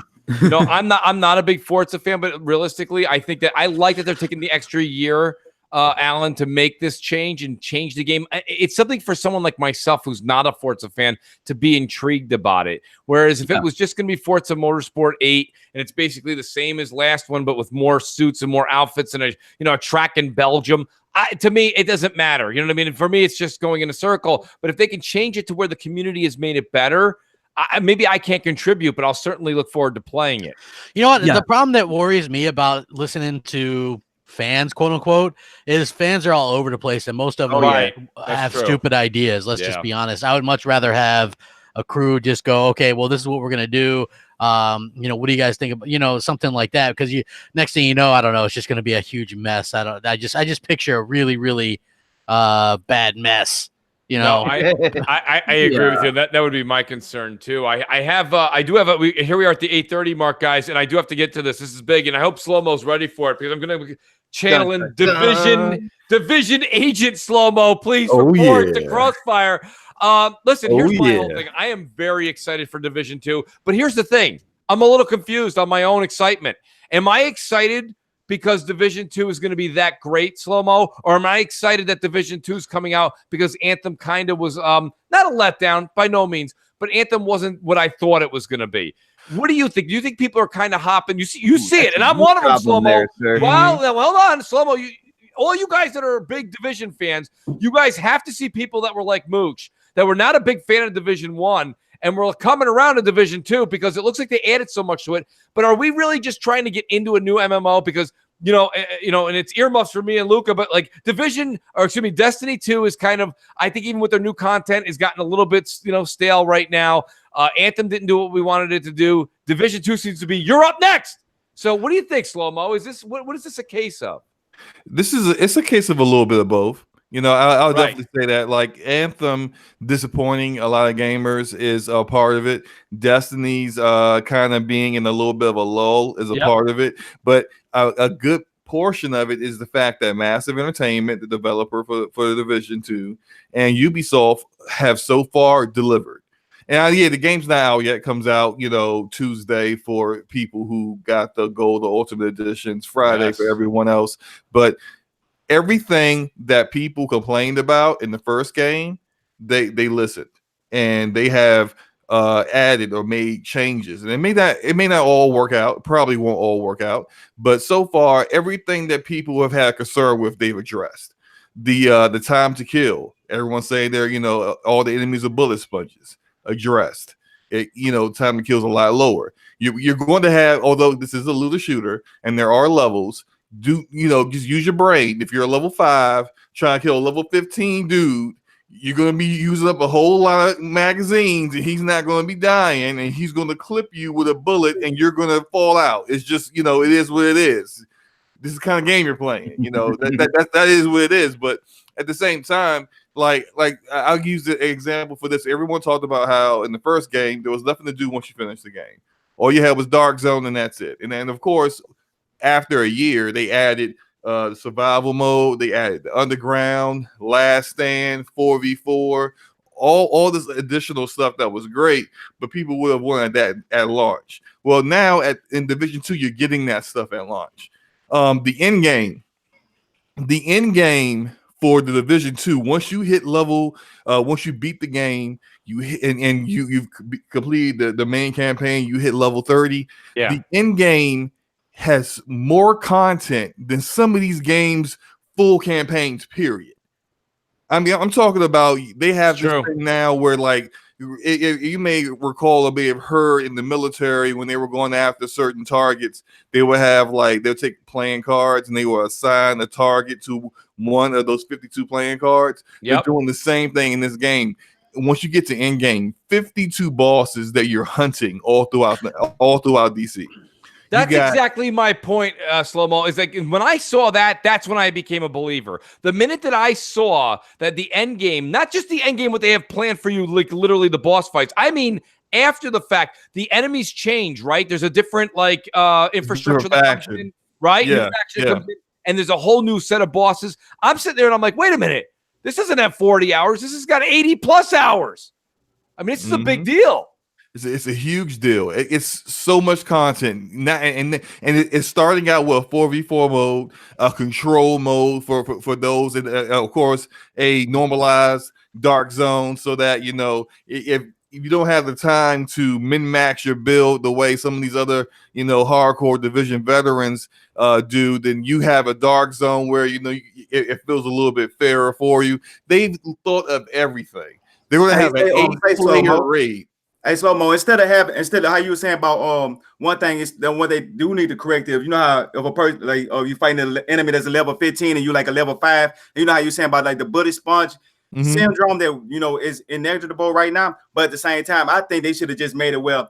If you was a level 5 and that's a level 15, it's harder to hit this person. That'll keep it more realistic than having a bullet sponge. They should have just made it more harder to hit them. But I think that Destiny that Destiny is dead. I mean, people thought Anthem was the Destiny killer, but it's gonna be all about DLC from all 3 of these games. And I mean, Anthem got a good chance of shaking back because it's a game that got long legs, so it's gonna run for a while. So everybody kind of depressed about it right now, but just be cool. This game is gonna grow. And then you got the Division. I mean, the first one was actually a masterpiece, but they had little issues. And they corrected those issues, and I think everybody that was a fan before the one came out is gonna come try out too, just simply because of the stuff they said they didn't want to play one for. They say they corrected in part 2, so they're gonna go to that one, and people gonna jump from game to game. So I think both of these games are gonna thrive at the same time, on different levels and different occasions. So I think they both got long. Think about this, Triple Cup.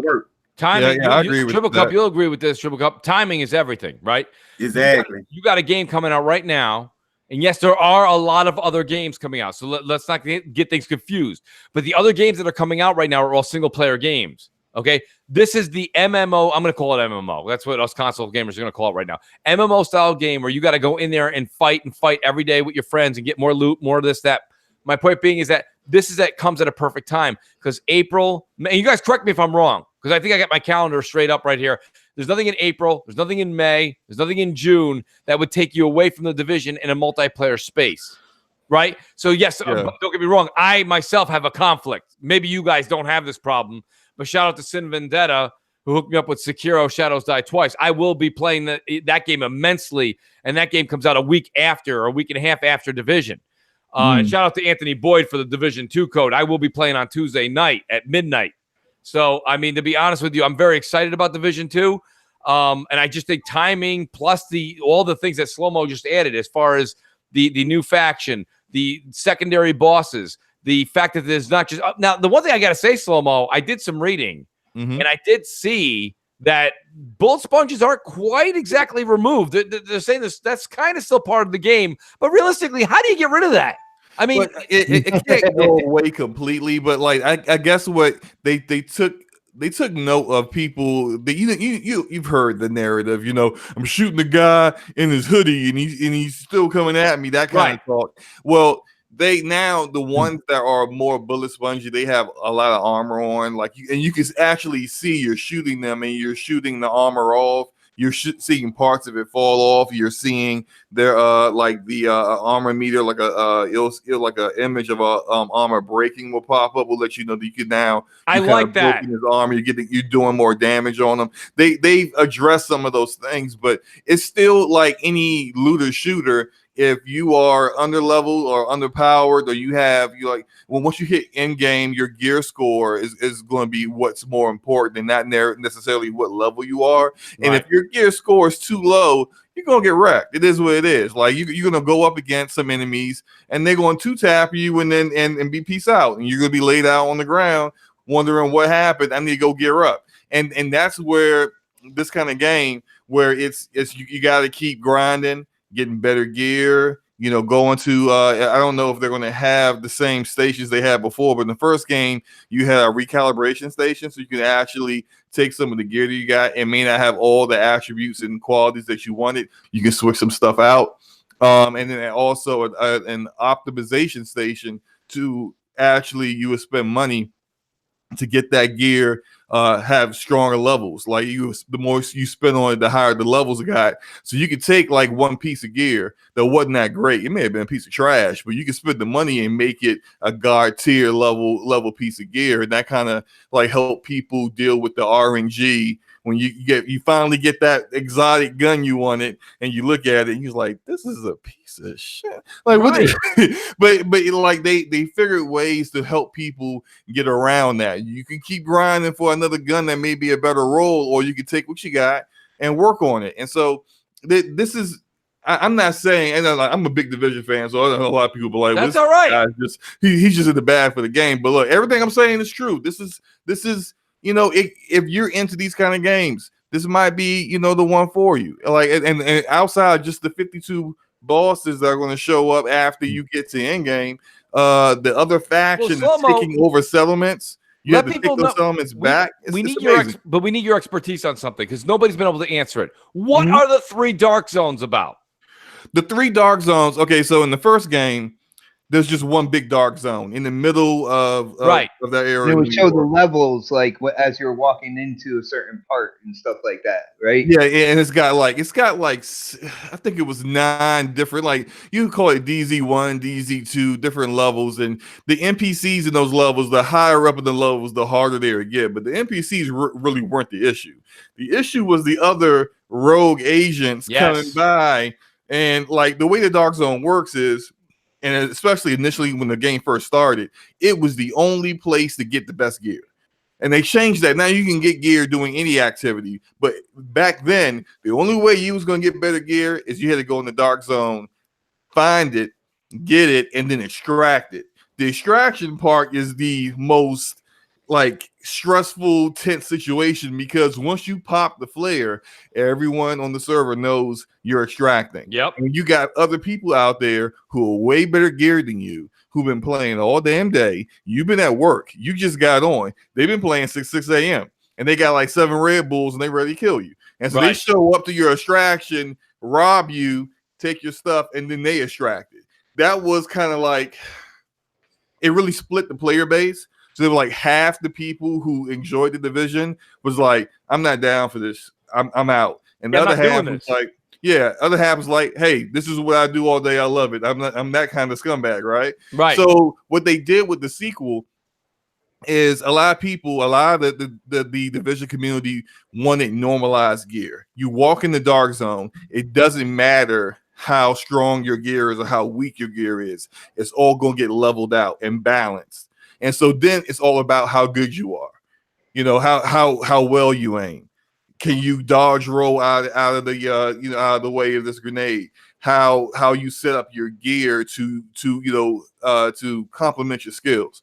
That's when it's going to become more important. And so they made 3 dark zones, and at any given time, 2 of those dark zones will be normalized, but the third one will be what they call an occupied dark zone. That dark zone will be just like the original Division dark zone, where it's anything goes. And even they said it'll be even worse than the first Division, where maybe you won't even be able to know who's rogue and who's not rogue. Like people can just turn on you at any given second. It's going to be pandemonium, crazy. Do you think gamers will take to that though? That's my question. Like myself personally, I could see myself going into the dark zone unless forced to do it. Kind of being like, I'll do that when I'm completely maxed out. Like when we're going against the second faction and we're going against the 52 other candidates that we have to go through, like you say, those playing cards. That's when I don't know if I would want to go when I'm working my ass off to get this equipment and then all of a sudden I get it all taken away because, like you said, somebody's been in there since 6 a.m. ready to snipe away. Yeah, and the thing is, and that's the beauty of how they have approached development on this sequel. Like in the first game, where they made the decision after I think update 1.4 that you can now get the same level and quality of gear in doing any activity, and depending more of like which bosses it may drop from, and maybe like the harder stuff like incursions, you would get the best stuff from, but like. You didn't have to go to the dark zone anymore to get that, and that's going to be like that in this game. You won't have to go to the dark zone to get the best gear. If you go in the dark zone because you want to go in there, and you want to go in, you want to have that competitive PvP, you can go do that. Or if you want to go in there and just grief a bunch of noobs in the occupied dark zone, have at it. It's all good. So like they made sure to have to satisfy both parties, the people who didn't like how the first one was and the people who loved it. So I think it's going to work out. I expect, because both the closed and open betas were a little buggy. The first game was a little buggy at start. I'm expecting some bugs. So I would say, hey, look, you might have like a floating enemy coming at you. The floating enemy's okay, but when we didn't have the rumble support in the controllers and the sound was not proper, that kind of pulls you out of the game. As far as a floating enemy, I think all of us nowadays, there's nobody in this generation or even last generation that would be like, oh my God, I can't play a game. This is how this looks. We all know those are the first 2-week jitters. They'll work that out. But anybody else on the panel, pro or con on Division 2? I mean, at the end of the day, I like what they're doing with the franchise. I love the fact that they when it comes to this game, they kind of put out there the content, the end game, what they're putting out there for the first year. I mean, not super detailed, but people know what's coming. I think that's really good.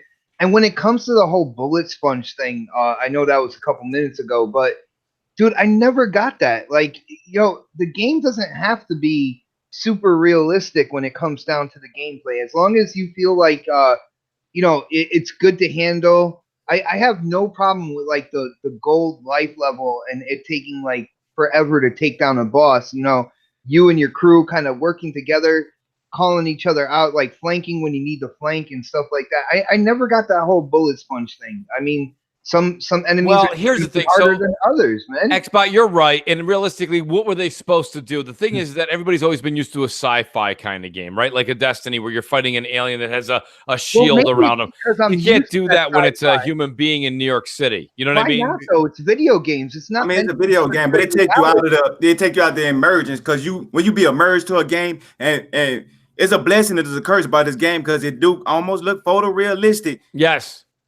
By it being looking like that, you expect that. So when when you're coming into it, you expecting to see a real shot, a real 1 or 2 shot hit kill. When you sit there and shoot a person 10, 11 times, like he ain't falling, what, he the Terminator? When you get that feeling, that it kind of brings you out the immersion. So to get back into the immersion, kind of know what you're getting into if you looked at any of the gameplay or anything like that. Previously, Yeah, but I kind of agree with Triple Cup, and I think Triple Cup's actually onto a real good game idea right there. Like, why not have the enemies be more robotic, or have it be like this like faction that created these Terminators? Like, make it so that if you're gonna whip the shit out of something with like 65 rounds of bullets, it's not just a guy named Jimmy from down the street in the Bronx. You know what I mean? Like, I don't get. I guess I just don't get attached to things like that. Like, I know what you mean. I know what the game is. I'm with you, Xbot. That would be the reason why I play it. So I'm with you, because we've been playing games for so long that we come to expect that. But like Triple Cup said, they are painting this photorealistic image for you, that you're walking the streets of New York City, or in this case, DC. And when you're walking around and you're feeling everything so lifelike, you're like, why am I putting 85 clips into this enemy? It does feel odd, but at the same time, I think if you're a Division, Slow-Mo, you know this, the minute you're playing this game for what? How many hours? You must have 100 hours plus, if not 200 hours plus in the Division 1, right? Oh, man, Division 1, I have almost 3,000 hours in Oh, my God. Hey, unless they say they on some type of drugs or something. I mean, they can use that, like, or people got on drugs, like, I don't know, but like heroin, how it make your body feel like you could take more bullets, and your body, something realistic to make you feel like a person on some type of some drugs to keep them going. Okay, Triple Cup. Are you on the Massive Entertainment? This man's onto something right now. Because you know what? That's exactly what they implemented in the game. If you play the demo, there are times where some of these enemies, you'll see them take a drug, and you'll see an additional bar pop up over their head, and they'll like start screaming, going crazy, and start rushing you. And like in the lore of the game, the government tried to, as the plague was going around and killing people, the government tried to disperse this spray that would like inoculate the population, but instead it made them crazy. And now like all the different factions in DC have this drug, and you'll be fighting them, and you'll see every now and then they'll take a sniff or a snort, and then next thing you know, they're rushing you with like, they drop their guns, they're rushing you, and they got like, they're trying to scratch your eyes out, and they takes a lot of bullets to bring them down because they don't feel pain anymore. But yeah, now that's realistic right there. Now I can get immersed into that. And see, like that's what I said. They added some things to kind of make people, not think too much about the fact that I'm really unloading a full magazine into this dude's body and he's still walking. But something I did want to say that when Xbox was talking, and something that I think people should understand is that there's a way to.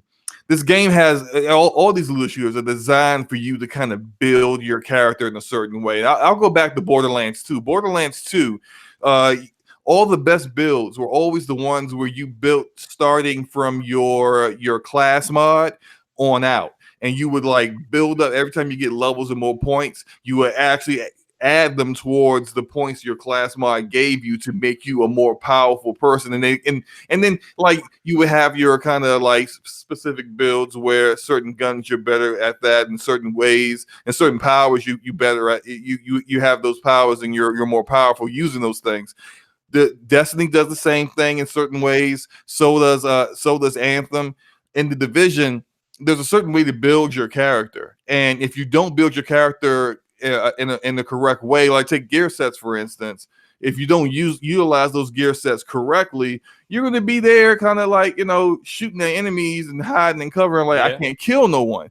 Whereas with me, and I may be able to play the game 3,000 hours, but I can do a weekly high value target right now in Division 1, which is designed to be done by a group. But I can go in there solo with my 6-piece classified striker and murk everybody and kill all. Here's the thing, Slow-Mo. You didn't even mention this, and shame on me too for not. But they're saying Division 2 is going to have an 8-person. I think it was 8, maybe it was 6. Yes, it is 8-person raid. And now you've got my attention, because now even with the stuff that Xbox was defending, but others were saying with the bullet sponges, I don't care.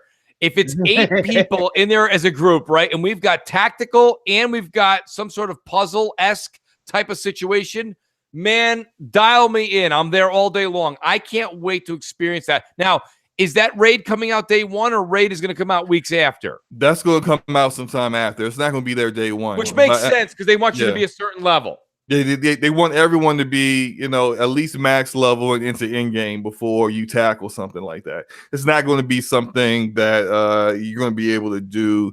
I don't think you'll be able to do when you're still kind of going through the campaign, maybe level 16, 15. You probably don't want to go do that raid. In the first game, they had 4 incursions. And the incursions were kind of like raids, but not as in-depth. You didn't need to have as much coordination. It was more of a gear check more than anything. If your gear sucked, you weren't going to have a good time. But the 4th one, called Lost Signal, was very much like a raid where you need to have strategy and use different have a different strategy for each section and different gadgets. You have to pull out your ballistic shield for one part, another part you don't need it, that kind of stuff. And that's what I kind of expect the 8-player raid to be more like, because they seem to, over time, the Lost Signal incursion was the 4th one, and it seemed like every single incursion got better than the previous ones. And so I think at this point they got a pretty good idea of what they want to do and how to build it within this game correctly. So I don't know when it's coming out, but I'm down for it. I can't wait to play it. I'm totally down. Let me go to Crap Gamer. Crap, I'm going to end this show tonight with something that is so near and dear to your heart. And I don't know who else would be into this, but Crap, VR's coming to Switch, and look, I think it's a little too late. It looks like it's really just a Samsung VR.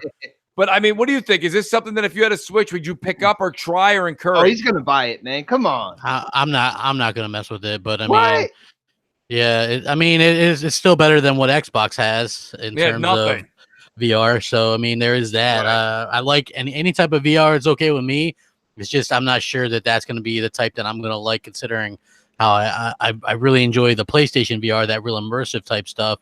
And I don't really see that Switch stuff as being really that immersive or anything. Right. But more VR, the better. I wish Microsoft would get on board with some of that, because it's realistically some great stuff. It's like Microsoft only bothers with stuff if it makes them buku bucks.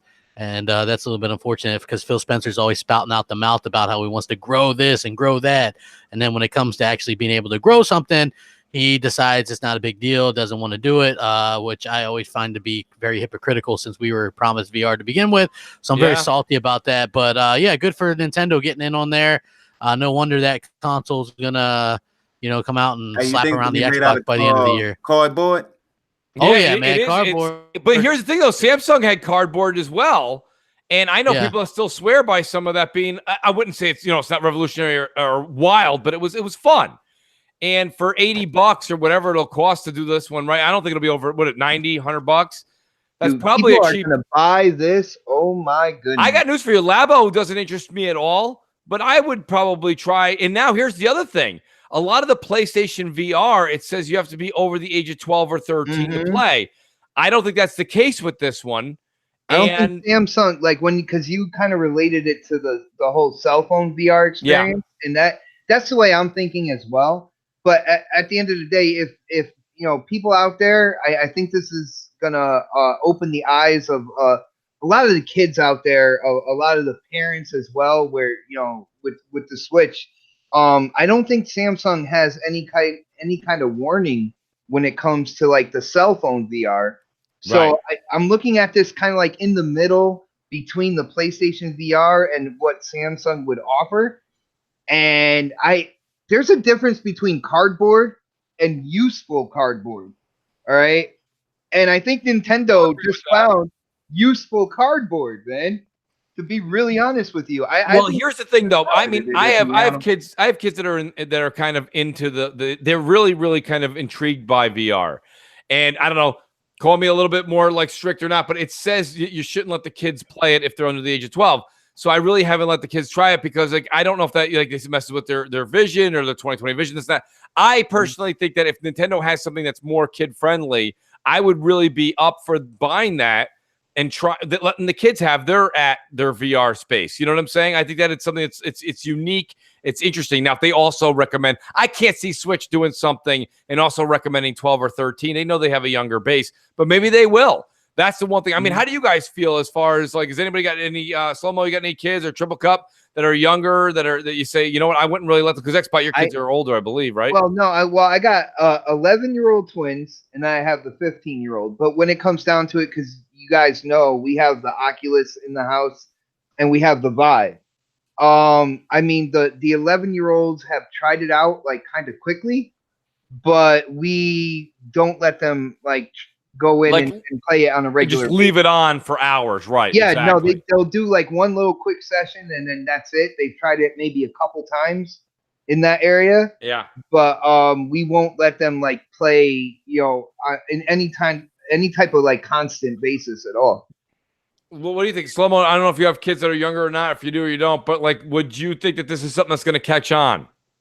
I don't know. My kids are fairly young. My oldest just turned 9, and I have an 8 and a 3-year-old. And honestly, I'm a big gamer, and they see me play games, they're just like, eh. So, I finally got my oldest into a little bit of Nintendo games. He has the Nintendo 3DS. Yeah. When I bought my Switch in January, he was like, "Oh, I want that," and he watched me play it for a little bit and was like, "Nah, I'm good. I don't really want it." So I don't know. I guess I just can't get them to be gamers. I would love them to be gamers and into this kind of stuff, but nah. I'm still not really into VR myself. You have a PSVR, Slow-Mo? No, I don't. I've never. I kind of like. I want to jump in VR when it's wireless and there's no latency and it's excellent. And I want to like how you see something like Black Mirror and they just got like some little dot you stick on your temple when you're like all the way immersed in the world, or some glasses or something. That's when I want to get into VR. I don't want some huge bulky helmet on my head and then like I'm bumping into shit and all that. And well, like, that's the thing. Like I sit here, right? It's the end of the night. I said I want to play, and I've been actually dying to play some of the Borderlands VR on PSVR. But I'm like, okay, it's Friday night. I know I only got a couple hours a game. I'm like, what am I going to do? And I'm like, you know what? I don't feel like getting the helmet on and all that. And this is a me problem. I get it. But I mean, at the same time, I can't wait till I can just, like you say, sit back on the couch, same way I play games now, put that helmet on and just kind of get immersed in that world where I'm not like tethered and I'm not like stuck in a chair that I have to push up closer to the system. You up like Neo. Yeah, exactly. You know what I mean? That's exactly it. So, I mean, what do you think, Triple Cup? Are you into the VR space? VR is over my limits. First of all, I get motion sickness. Like when Crap was telling me about it, I was like, nah, I don't want to even try it. But you know, a lot of people I know say they don't want to put nothing on their head. I be honest with you, personally in my life, they got VR machines in the malls. Yeah, they have it everywhere. Yeah, we got them here too. But the thing about it is, everybody paranoid. They watch too much YouTube to be a statistic putting that on their face, and nobody want to do it. Like nobody want to try it. It's more like you try it. No, you try it. And then I see people just be looking at it like, I'm not putting that on because, you know, a person throw up, now you on World Star. Then or somebody do you. I mean, you lucky, Mooch, because if my girl, she see me with that on my head, I might try to sit down or anything. She's gonna do something just to get a good laugh because I'm looking serious. Tell her if she does have to record that, man. You watch your channel blow up. Man, that's gonna blow me up. But I just can't see myself putting it on my face, and then it's kind of like I got a paranoid little thing. I got to see what's going on. Some people feel claustrophobic, and I know it's hard for a lot of people to take in, but it's not necessarily the most comfortable thing. And brother, listen, if you're I see little kids don't want to put it on their head. You be trying, you know, they kind of push back. They don't want stuff on their face, even with 3D glasses. That's hard to put on somebody's face. That's true too. But if you can get into it, you know what I'm saying, that's more power. Because man, who don't want to be into who don't want to be plugged into the matrix, being able to experience something like that? Because I love just technology when it evolves and just do different things. I mean, I'm willing to sacrifice this minor setbacks we've been having, especially with Microsoft at the moment when they be saying, DRM and all this other stuff. We get these minor setbacks. I'm cool with these setbacks because I want to see us try new things. Like Nintendo, I have to give it to them. They be so far left, but they try different things. You know, I want to see just innovate. Give me some innovation. So, guys, check this out. Not me, but I respect it. Check this out, though. Like when it comes down to it, you see the Switch is out there and it's getting into more and more homes. All right. If anybody is curious about VR, are you going to spend the multiple $100s on an Oculus or a Vive? Are you going to spend like the $250 or so on a PSVR? Or are you going to spend, was it $40 to $80 and check it out on the Switch? That's going to be an entry level for a lot of people, man. Well, that's why PSVR's numbers went up, and people are like, look, it's doing really well. Well, it did really well in the VR space because it's the cheapest. Now, you're right. Now, Switch will take the cheapest. Yeah. You'll see those numbers kind of skyrocket because people get a chance at it. I laugh at cardboard. I really do. I thought it was hilarious. I never thought I would actually get the Labo in any kind of way, shape, or form, but I got to say, depending on the game, I mean, if it's just fishing, I'm not interested. But if it's actually something like a Nintendo game that I can wrap my mind around, I would definitely try out the VR Labo. I would try it out. I really would. Hey, you know, shout out to Delilah HD in the chat. Yes, she's a huge fan. Yeah, she mentioned the Oculus Quest, which I had never heard of until she said it, and I just Googled it real quick, and it's exactly what I said I'd be interested in. It's completely wireless. You don't need a PC. It's just, although I wish it was just like some glasses, but it's got that typical Oculus headset. But it doesn't look as bulky, and it's got wireless like controllers. You don't need a PC. You don't need. It said you don't need a PC, and I don't think it's as powerful as the original Oculus either. No, I don't think so. Probably not, because it's like $400 American, so it's $400. But I mean, you know, a lot of those games seem to be kind of limited experiences, considering how VR is right now, and not necessarily everything that you get with, you know, you sitting down and playing playing with a controller. But I mean that's something I might look out for. Noof says you're gonna tell me Switch VR is any good. It's straight garbage. You know the thing, I can't say it's good, Noof. I don't know much about it. I saw it hitting Twitter and kind of catching fire yesterday, and I think that's because of the price point. But nonetheless, I think we'll find out. It is we've hit the 2-hour mark here, and I want to say thank you to everybody in the panel. I want to say shout out to the Ash and Luca who stopped by. Shout out to Salty. Shout out to Noof Nukem. No chills. Boom boom kaboom. Came in late, but he's here. It doesn't matter. He made a splash. Delilah HD. So many great others that have been here tonight. Really, really truly appreciate it, Enrique. Guys, let's do this. It's Friday night. We'll go in reverse order. Let me start with Triple Cup Chuck. And he's up, and he's got another podcast in 5 minutes. So Triple Cup, let people know where they can find you, bro. I got Triple Cup muted. He's probably talking to K Mega right now. So I'll start with Oh, my bad. Right, Hey, I'm talking and the microphone was on mute. My bad. That's all right, Triple. Triple Cup, let them know where they can find you. I'm gonna leave here and go to GRG. You know what I'm saying? Yes. I'm do this here. I stand up all day long. I enjoy talking about games and this different perspective and different topics. It's a beautiful and marvelous thing. Yes, and it is. And everybody in the chat, I want to give y'all a good shout out, man. I appreciate y'all for rocking with me. You know what I'm saying? The love and the support I'm getting. You know what I'm saying? Everybody on the panel, you know what I'm saying? Appreciate that. I ain't really been in the chat because I'm going to go see Captain Marvel tomorrow, and I don't want to be spoiled. So I'm trying to dib and dab, trying not to be spoiled because I know somebody gonna try to jab me because my show is spoilerific. When you come to my podcast channel, it's spoilerific. So we talk about Marvel, DC, Xbox, and we spoil things, and we have a discussion about games, what's going on in the general population. And what I'm gonna do after I see Captain Marvel is good, I might get a Captain Marvel pop and give it away. You know what I'm saying? Come rock out with your boy, and I'm gonna go to GRG right now, and I'm gonna go on my 3rd cup. So we one more cup down. Hey, I got to give a shout out to John because he came in with 2 cups and that 3. That's up. Yes, sir. Yo, Triple Cup, awesome to have you here, man. Thank you so much. They got my boy Slow-Mo. Slow-Mo, thank you for coming back on the show, man. I know we tried to work something out last week, but schedules don't always work out when it comes to these podcasting shows. Privileged to have you here. Let people know where they can find you. Oh, yeah, absolutely. You guys can check me out on Twitter. Same name, Slow-Mo Backslap. Yeah, I'm actually really nice on Twitter for the most part. You are like 95% of the time. The other 5%, I'm sorry. Yeah, in advance. I'm sorry. Apologize in advance. You can also catch me on Scumcast with the Ash and Luca tomorrow, 3:30 Central-ish time, or whenever Luca's done with her hair appointment. And it's usually pretty live. We got a lot of Sony fans, a lot of Xbox fans. It normally is pretty loud, a lot of yelling, but it's always real entertaining. So yeah, come check us out. Yo, real quick before I get to my usual suspects, I want to give a couple special shout outs to the chat. Really amazing person in the community, Yobi Dren Clown. Yobi Dren, let me just say something to you, man. Do me a personal favor. Make sure that every day you do one of those video vlogs that you do where you do peace, love, life, and let everybody know how great it is to catch every fresh breath that we all get, man. It is refreshing to see that you keep the gaming community positive. Thank you very much. And Lethal Papa, shout out to Lethal Papa, who does an amazing job moderating all chats, not just this one, but he does such a great job. He's a fair man, loves his games, and keeps the clowns out. Totally appreciate that, too. And now I'll go to my usual suspects. I've got my friend Alan Walsh from FultonHall.com. So great to have Alan back here. Speaking of fresh breath, Alan, let people know where they can find you.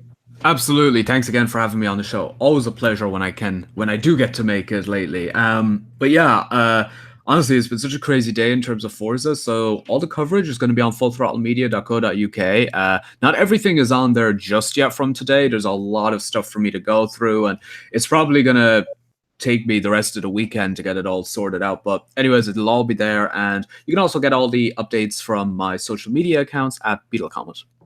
Awesome. Thank you so much, Alan. Great to have your wisdom on Forza back on the show. And then I've got Xbot448, who's confused sometimes for 844. Xbot, I know you got a big show tomorrow and people want to know about it. Yes, sir. We are bringing an up-and-coming YouTuber, gaming YouTuber to the show as a special guest tomorrow. We are going in, as you can see, guys, everything from remote play to the Switch VR. There are some hot topics that I can't wait to have this panel chime in on. It is tomorrow, 7 p.m. on my channel, and as usual, Mooch, another stellar Crossfire in the books. I think lost count how many consecutive awesome shows we've done, man. It's been a lot of fun, dude. Friday nights, it's really a great way. I think CrossFire, a lot of people have written me and said it in the chat before the show starts every week. They're like, I kind of feel like this is my start to my gaming weekend. So if we could provide that, I got news for you. I have a lot of fun. So much fun talking to different people on the panel, especially the usual suspects. And last but certainly not least, my co-host at MCC. It's going to be fantastic this Sunday, by the way. Crap Gamer. Crap, let people know where they can find you this weekend.